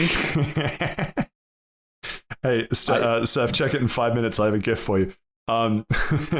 So we have a bunch of Capcom news, but the first one, the most important one, I don't think it's on the docket. Let me just scan it real quick. It is not on the docket. Monster Hunter World has hit 25 million between shipments and digital sales. That's a lot. I'm pretty sure that is just straight up Capcom's best-selling game. That's pretty good. So that's selling more than a couple of Pokemon games. It is. It is building hype for Monster Hunter Wilds. They have been doing... It was so smart of them to go, hey, if you want to get prepared for Monster Hunter Wilds, you should play Monster Hunter World, and it's on sale right now. Yeah. Very, very clever. And then also bringing back some of the events and doing some like dev diaries type stuff to bring the hype up. They're also doing a Monster Hunter 20th anniversary. Events. Yeah. And also the 20th anniversary, which is like now-ish, which is in Monster Hunter Now, which is awkward naming because of how that works out, which I haven't really talked about in a while. I'm not going to talk about that now, but that's a whole thing. And as I say that, there was an event where they were going to announce everyone's most favorite monster, wasn't there? Yeah, that's happening on the 20th, I think. Oh, shit. Okay, I thought that was already happened. I thought that had already happened. And they were very polite and told us we don't have to care about that event because they will not be talking about Monster Hunter Wilds on that day. That's right. Yes. But anyway, yeah, massive news, Monster Hunter World. Topping 25 million. Very proud. Hoping to see all my fellow hunters wasting their lives with several hundred hours in the toilet on that absolute stellar game. Cool. Next piece of Capcom news. They've increased their salary. Awesome. They've done super well recently. It's really cool that they've made a big deal about bumping up their starting salary. Yeah, no, that's just a win all around. Very happy for everyone working at Capcom or is going to choose to work at Capcom now that this has happened. It's a 65,000 yen increase, which I think is like 6,500 a year, which isn't too bad, honestly. Hang on. Am I crazy here? So, yeah, starting salary, the month base pay. Yeah, that makes more sense. So, you used to get, this is in New Zealand dollars because it's like almost 100 to 1 for yen. You used to get $2,350 a month working there, so that times 12, 100K. What's that, like 30? What? No, I'm just saying numbers. Whereas it's now been revised to 3,000 effectively New Zealand dollars a month. So yeah, internally I was adding another zero to that. This is roughly like a 600 for Australian dollars. This is $666.65 increase a month. Yeah, it's pretty good. Yeah, pretty good over a year. So this is for graduates coming in, but I imagine it'll be reflective up all of their tiers. But yeah, good to see. I think if the floor goes up, then it goes up everywhere. But yeah, this is just them advertising entry level jobs. This is what to expect. Mm-hmm. And that's good because it makes them more desirable as a potential employer as well. So this is how you draw all the new blood to come in and help make the next Monster Hunter game. Exactly. Focus on strengthening capabilities and development of technology, creating world-class quality games. I mean, shit, if it let me loose on Monster Hunter, I mean, I'd consider working there. But need to point out, Capcom is pursuing further investment in human capital and acquisition of exceptional talent. In conjunction with the decision to raise starting salaries, Capcom will provide its current employees, including new employees that join in fiscal year 2024, with a one-time special payment as an investment in the people who support the future of the company, which, based. Further, Capcom plans to raise salaries over 5% on average in fiscal year 2024. So, good on you. Like, just well done. Claps for Capcom. Yeah, this is the type of news you want to hear about the games industry. It's like... Yeah. Development situations. And here's the crazy part. There are so many developers that have been laid off. Capcom being like, hey, I mean, we pay people more now. Like, Isn't there like a big, if you look at it, like it's only like the Western developers that are getting laid off, so like the Japanese developers, Japanese developers can't lay people off, like legally they can't. Really? Interesting. Yeah, like apparently the company has to prove that they are literally about to go bankrupt to fire people. I think you said this actually last time I was making that joke. Interesting. Was it funnier last time or? But like this is just also going in the opposite direction where it's like, no, we don't want to lay people off. We are actively encouraging more people to come here and we'll pay them more to come here. And when you sell 25 million Monster Hunter World copies, you got some money lying around. Which reminds me of that Bobby Kotick versus, I can't remember his name, but CEO of Nintendo meme of Bobby Kotick pays himself $123 million more than the Nintendo CEO. So Nintendo gets to use $123 million more dollars on their lawyers to sue gamers. Which, nice. Anyway, next up in the Capcom news, Kunitsu Gami, which I've never heard of, Path of the Goddess. We have a gameplay deep dive trailer and screenshots. What is this and why does it look vaguely Monster Hunter-y? This is a new IP that Capcom is making. When they showed it off for the first time, people just from the environment thought this was going to be a new Onimusha game, which was Onimusha is basically like samurai Resident Evil / Devil May Cry. But no, this game's a new IP, and it's going to be a mix between action game elements and RTS elements, which it kind of looks interesting to me. It's going to be based on a lot of Gokai elements and Shrine Maiden elements in the story. Very Japanese themed game and they're like very upfront about it being like very heavily based on Japanese myths and just culture stuff. But just from the gameplay deep dive, it looks like it's going to be a relatively fun game that I'll be very interested in trying out. Does look interesting. Does look like a video game. It does. It really does. This is coming to Game Pass as well, I believe. I believe so, yeah. Very cool. We cannot stop winning. How's that Final Fantasy game going? So the Dragon's Dogma 2 has a character creator available. Interesting. Tell me more about that, Steve. So Dragon's Dogma 2 launches in, I think, like 10 days or something. And the first Dragon's Dogma did have a character creator, and it was pretty good. But now they sort of released the character creator for Dragon's Dogma 2 and said, hey, go fucking crazy. And naturally, people are going crazy. I've seen a couple of Shreks, I've seen a Winnie the Pooh. I've seen Nero from Devil May Cry 5. I've seen Leon from Resident Evil. It's cool that I like companies that do this kind of like, oh, hey, like we spent a lot of time into our character creator. Go play it. Get excited.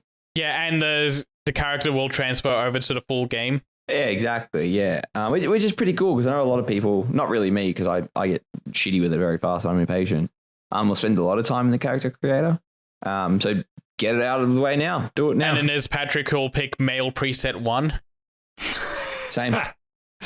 How did you know? I've seen your characters in games.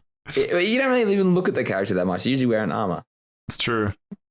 As long as I find the character that has just as much privilege as I do, it's usually male preset 1. Let's be real. Yeah, I can't wait for Patrick to jump into Final Fantasy XIV and he's actually playing as Juan Fantasia. I don't know any of those words. It's the term that's been dubbed for the Final Fantasy community for John Fantasy.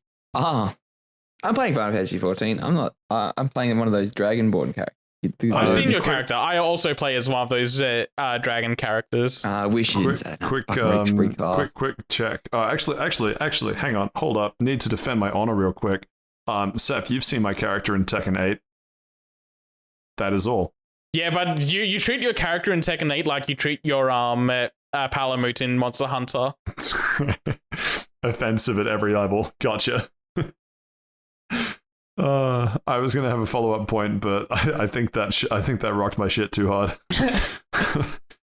The real point of comparison would be how you customize your Tekken characters, which is you didn't. So anyway, no, that's what I was gonna say. Me, every time I saw someone that wasn't John Shepard by default in Mass Effect, I went, "Who the fuck is this?" I've actually had that problem looking at Final Fantasy 14 cutscenes where it's like I'm so used to my character, it's like, who the fuck is this character in this cutscene? Yeah. That's not the Warrior of Light. I will say my character design choices fit right in Saints Row. You're not wrong. Anyway, I think that was all we had to say about the Dragon's Dogma character creator, Stephen. No. Oh, what did you have to add? Sorry, I mean, like, I have nothing more to add. Sorry, that's all. Very confusing use of words. It is all the best. But no, yeah. I don't know why I'm stumbling over my words here.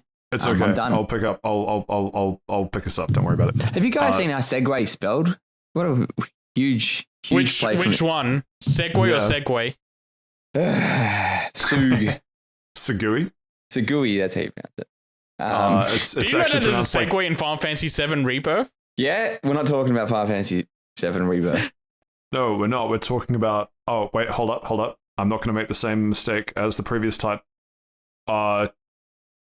Some tab just started playing audio at maximum volume, and I don't know which one it is. This is horrifying. Would you like me to pick up the news docket while you sort that out?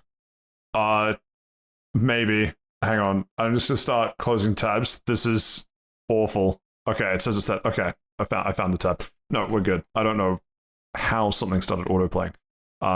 Right. I'm not going to make the same mistake as the previous title, so I'm going to get this one right. Saif, back me up. Exoprimal Mega Man collaboration announced. Because we don't pronounce the X, right? You are correct on that one. Okay, cool. And it's not Exoprimal Twitter Mega Man collaboration. I think it's Epoch. I'm sorry, what's Twitter? Good. Valid response. I think, and it's also, you don't pronounce the X, so it's Eoprimal Mega Man. Eoprimal, yeah. No, if the X is in the word, it is pronounced. But if the X is in the middle of two words, it is not.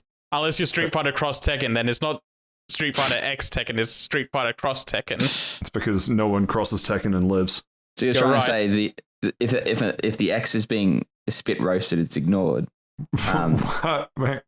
What? Like between two words. I feel like this is the most horny episode Steven's had. He's talking about owner holes, he's talking about spit roasting, he's talking about BJs. You brought all this. Oh, I'm gaslit on this podcast. Anyway, okay. And speaking of gaslighting, so this EO Primal Mega Man collaboration will excite all of, and I swear this is not a joke, 55 people playing Exoprimal. Oh man. Yuck. Holy I mean, shit. props to them for supporting it. This update is adding a lot to the game. They're putting in custom lobbies. They're putting in PvE modes. They're putting up just a straight up the PvP options that are in the game is just going to be a selectable mode now, so you don't have to worry about the dinosaur shooting segments that lead into that. You can just go straight into like the actual player versus player battle matches now. So they're doing a lot to try and keep this game alive. I don't think we can say that the game has been kept alive. Yeah. I mean, at the bare minimum, it's being supported, and it's being supported longer than Babylon's Fall did. It's being supported. It's still on sale. It is still on sale on Steam. I believe there's a Capcom sale going on in general at the moment. Right. I don't think this was put on sale as part of the Capcom sale, Saif. I think it's been on sale perpetually. Although you're right. You're probably right. But I feel like it's fair to mention there's a Capcom sale, so you can go and buy Monster Hunter World again. You can go and buy... Wait, hold on. I need to see... I'm about to whip out some quick math. Hang on, let him math. Let him addition, subtract, multiply, divide. Okay.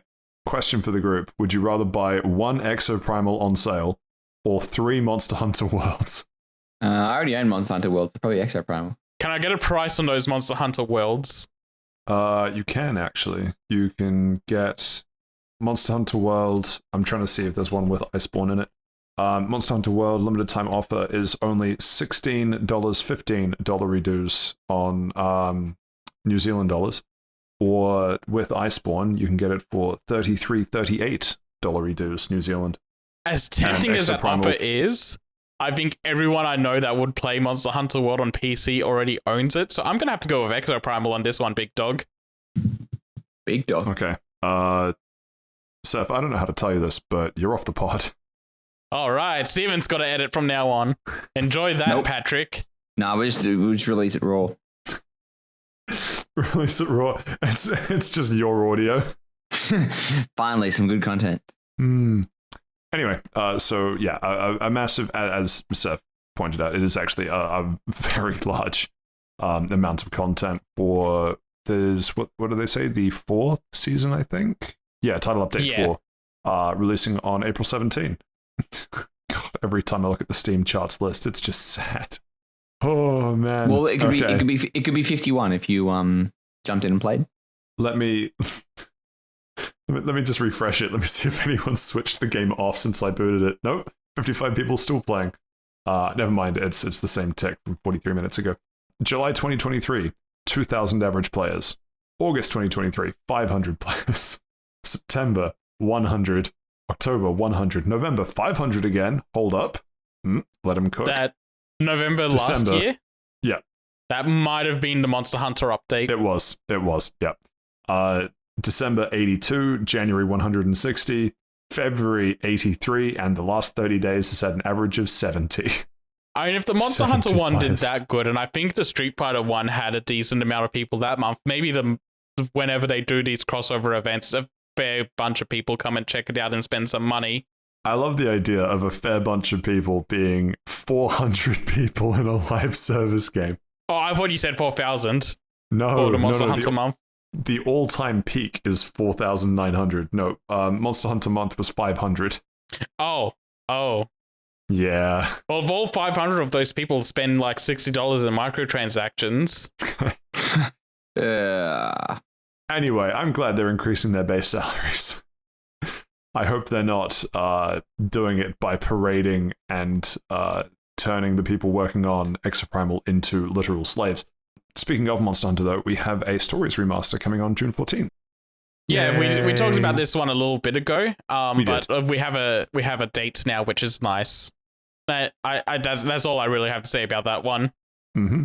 Well, I have to say about it too, which is funny because speaking of 2, Monster Hunter Stories 2 is coming to PS4 on June 14th. Yep, same day launch as the first one.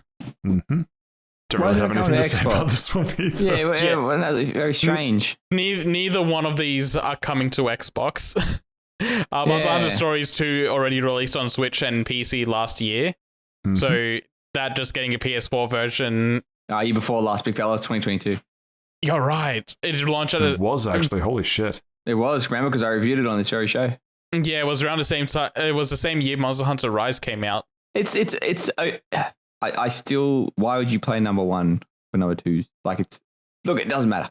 All the best. All the best to Monster Hunter stands out there. I will play and enjoy both of these. These ground textures look dog shit for the first one.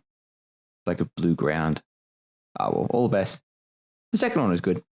Also, real quick, Ghost Trick Phantom Detectives Remaster is coming to mobile platforms March 28th. Never heard of it.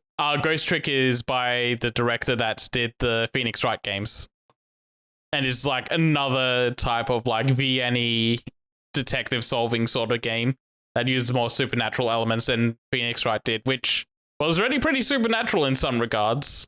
And to wrap up the Capcom segment, they showed off a teaser trailer for Akuma in coming to Street Fighter 6 in spring.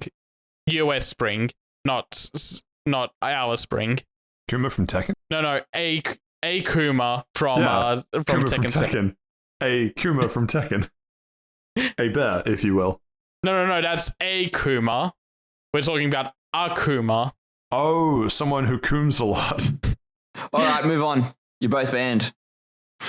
This is the guy that tried to kill Heihachi in Tekken. You know what? We're moving on. We've got to keep going, fellas. I can't. As much as I want the Tekken 8 recap, I don't want it. Hold on, I'm removing my shoelaces. Any more you want to add to that stuff? It's sad, but also funny that the last time Akuma was in a base roster game and not a DLC character was actually Tekken 7. He was DLC in Street Fighter 5 and Street Fighter 6. Oh, I see what you mean. Tekken 7 is like the previous one. Yeah, but that also came out 10 years ago? 10 years ago in arcades. So it was like, Jesus. I think it was like 2017 it came out. So like 7 years ago. Oh boy. Okay. Ooh. You're killing me, fellas. You gotta move on. You're so sleepy. Speaking of moving on, Mario Day, March 10th, which I didn't see any funny images of Mario Milk this year. One more time. Sorry. Okay, Yeah, I realize Mario's how that milk. sounds. Not that one. No, almost without fail in one of the Nintendo shitposting groups that I inevitably find myself in on Facebook, there's always one big brain champ that goes, I found Mario milk with like the March 10 expiry date on the side of milk. It'll only cost you $3,000. It's not a bottle of Mario's milk. Let's get that very clear. Okay, yeah, I was like, what is this, a collaboration? But yes, I'm on trusted friend of the podcast, themerrysue.com, and they said, don't toss out your milk from March 10th. It could be a collector's item for Super Mario fans. Lol, what? That's the fucking headline. Oh, I gotta go check the fridge. Might be on here something. Might be onto something, boys. And so it works similarly to a jar, right? Where anyway, so March 10 always is like a fun Mario thing. I'm not actually sure where it started, but that's just become a tradition, which is kind of cool. Mar 10 Mario. Do we have any big announcements from Nintendo on this one? Not really. Nothing major. Like Luigi's Mansion 2 HD and Paper Mario the Thousand Year Door, like both of those remasters, sorry. Got dates. 23rd for Paper Mario and sometime in June or something for Luigi's Mansion 2. 27th of June. Yep. Got that first. A big, all of us Mario Tennis stands. They've got the Game Boy Advance one. Sorry, not the Game Boy Advance one, the Game Boy Color one going to the Nintendo Switch Online library. I highly recommend people check that out. I constantly hear that's the best one. It is fucking fantastic. Apparently the GBA one isn't too bad, but I'd never really played that one. It's like an RPG thing. It is very fucking cool. Like it's not even a Mario game for like a significant amount of time. It's fucking insane. You know what? I'm probably going to play that. I really like it. Yeah, but also cool. Mario Golf and Dr. Mario coming to the Switch Online. Mario Golf on Game Boy Color was also the one I heard was phenomenal. Is it like an RPG type of thing as well? Yeah. Okay. I got the golf one that was on Switch and that was just fine. Yeah, that's just golf. Yeah. They've stopped doing that since like the GameCube, I think. Like the whole RPG side story type of thing. Because I know the Game Boy Advance Mario Tennis has an RPG storyline, for lack of a better word. Yeah, the Switch one had it wasn't really an RPG story, but it was like an adventure story, so it was along the same lines. But it was just decent. It wasn't great, which is what a lot of people were upset about with that one. Yeah. It didn't live up to the potential of the Game Boy games. Yeah, it's an unfair comparison. It's really good. That's pretty much it. Oh, they announced they're doing a new movie, which I'm shocked. A popular movie gets a sequel. A popular movie with a sequel bait. Yeah, it comes out. The Yoshi egg at the end of that movie. At the end of the trailer. Wait, no, sorry, it was the movie. Sorry, yeah. I can't believe Yoshi's also voiced by Chris Pratt. But yeah, and they also Lego and Mario are teaming up. They said it's a teaser. Well, it is a teaser. They didn't say it's a teaser. It is a teaser. It seems that they're either making. I couldn't get this.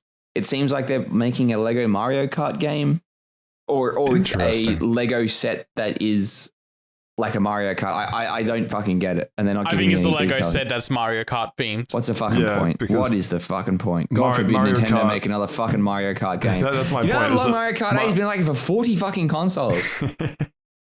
That's what I was going to say. If the follow-up to Mario Kart 8 is a Lego Mario Kart, there will be riots. We just need, us Mario Kart stands just need something. I'll take anything at this stage. Like everyone knows when the Switch 2 comes up, we'll get Mario Kart 8 2. Remastered. God forbid they actually give us a new game. They'll just give us it with all the DLC. Yeah, but it's going to come with like a really cool roguelike mode. Oh, hang on. Let him roguelike. A card-based roguelike. You might be onto something here, Pat. To the game development studio. You don't know how to make a game. Isn't that I'm the ideas guy. I don't need to know how to make a game. But you're just stealing Patrick's idea. I'm not stealing but it was anything. his idea to steal it, so...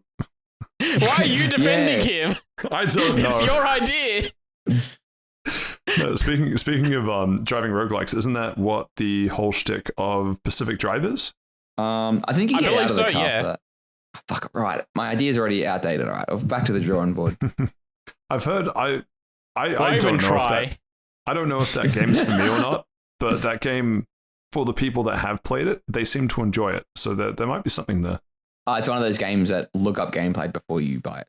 But from my understanding, it's one of those, this is great or I hate this. Yeah, look up gameplay first. That's what I've heard too. Yeah. Yeah, which is very strange. But anyway, doesn't matter. But yeah, not a really big thing with Mario Day. I always kind of like compare it to Pokemon Day because they are like 2 weeks apart. Like Pokemon Day got a 14-minute video and a bunch of new merchandise and all this stuff, and Mario Day got like a 3-minute video, and it's a lot of like, all these games that already exist, they're coming back out again. And milk. I'm excited for Goku Day. When's Goku Day? I need to look it up, actually. Go on to themerrysue.com. Sure, they've got time. May 9th. Oh, okay, we've got time. May 9 doesn't sound anything like Goku.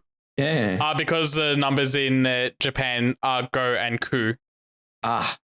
Holy shit, they are. That's amazing. Damn. Okay, yeah, eating my hat on that one. Cool, well, that takes Goku us... doesn't wear a hat. That why? Because you ate it? Goodbye. That takes us to the end of the news section. Not yet. There was one more we had to throw in, which was about the Yuzu emulator. Oh, shit. So there was. Yeah, that's right.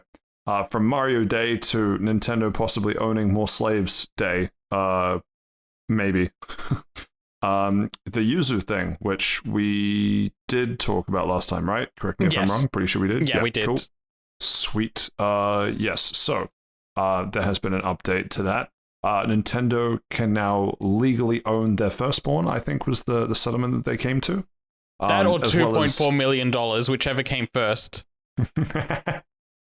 No, it's whichever one's greater. Greater in value. But to give an update, so quick recap, there is an emulator called Yuzu. Was an emulator called Yuzu. Sorry, yes. Allegedly. Nintendo said, none of that, thank you. Piracy is a crime and it's no joke. People were downloading and playing Tears of the Kingdom before it even came out. When all this stuff initially broke, there was a big talk about what the role of an emulator is, whether Yuzu actually provided ways for people to pirate games.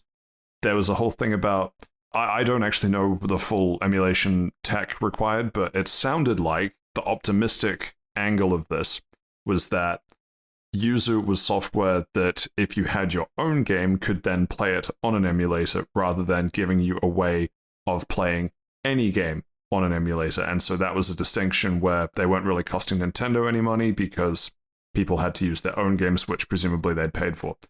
It seems that since all that came out, there was a Patreon tier, I guess, where you could pay for, I think it was Tears of the Kingdom. Did they mention it in this article? I think you're correct. Yeah, like Tears of the Kingdom was like 3 days early, and the people at Yuzu were like, "Oh yeah, well, if you join our Patreon, we'll give you special bug fixes for it."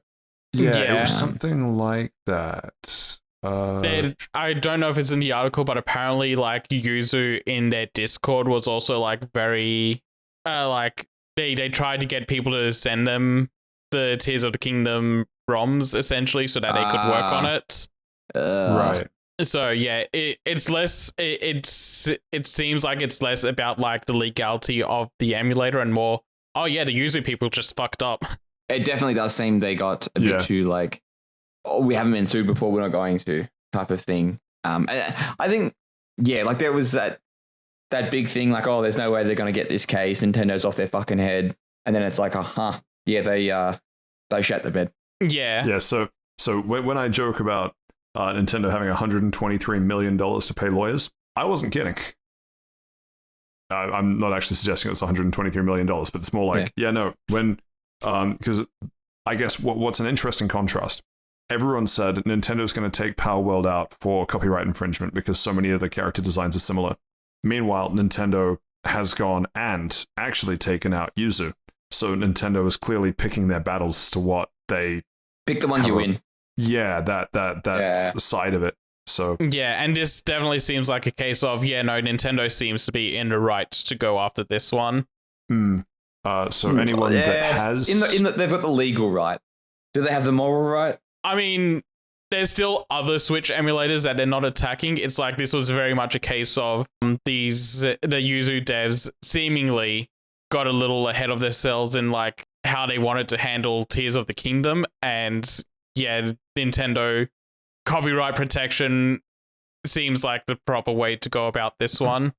Yeah. Like they seem to I can't fault them for going, actually no, you were actively trying to promote piracy of your game, you're getting hit. Yeah, so part of that is we threw out the firstborn, but $2.4 million, which I think they were initially suing for more than that, so this was all kind of settled out of court, but part of this is that they have to completely discontinue and take down all references to Yuzu and all of its tech online, so all the people that have Yuzu can presumably continue to use it and just not tell anyone about it, but this should stop new people getting Yuzu or emulators in general. Yeah, and Nintendo owns all the information about Yuzu as well, like all their Discords and websites and everything like that. Yeah. Like all their social presence, Nintendo has access to that now. Mm-hmm. So remember, anytime that a Discord mod messages you for pictures of your feet, you have to say, are you from Nintendo? Legally, you have to tell me if you're from Nintendo. But only be wary if it says that like they're from the Yuzu or Citra as well. Citra was the 3DS emulator that the Yuzu devs did that got taken down as well. But yeah, only ask that question if it says that you're from the same server as the Yuzu server. If it's any other server that you're mutuals with, it should be fine to send the feet pics. You're out. Done. Take us out, Pat. We're done. Speaking of being out, wait, hang on. Okay. Let him finish. That's it for the news this week, and no audience question because holy shit, we've nearly spent 2 hours on the news, but we have reached the end of episode 108. I am gonna go and probably try and sleep and then wake up early and then play some more Last Epoch. Good game, get into it, highly recommend. And I don't really care what you two are up to because I suggest you also go and look at getting Last Epoch. So this is the end of episode 108. I've been Patrick, been joined by Saif and Steve. Thank you so much for listening, and we'll catch you next time. Oh, and also do all the subscription and liking and commenting and everything, and send us a thing on Mailbag, and like we're on Fast Travel Lounge minus one of the L's on X, formerly Twitter, and Thank Fast you. Travel Lounge at Mailbox, and also somewhere on Blue Sky. Anyway, all that good stuff. Goodbye. Happy birthday, Mario. Fuck you. Second week in a row, I did the exact same one. So cute. Holy shit. Dumb game.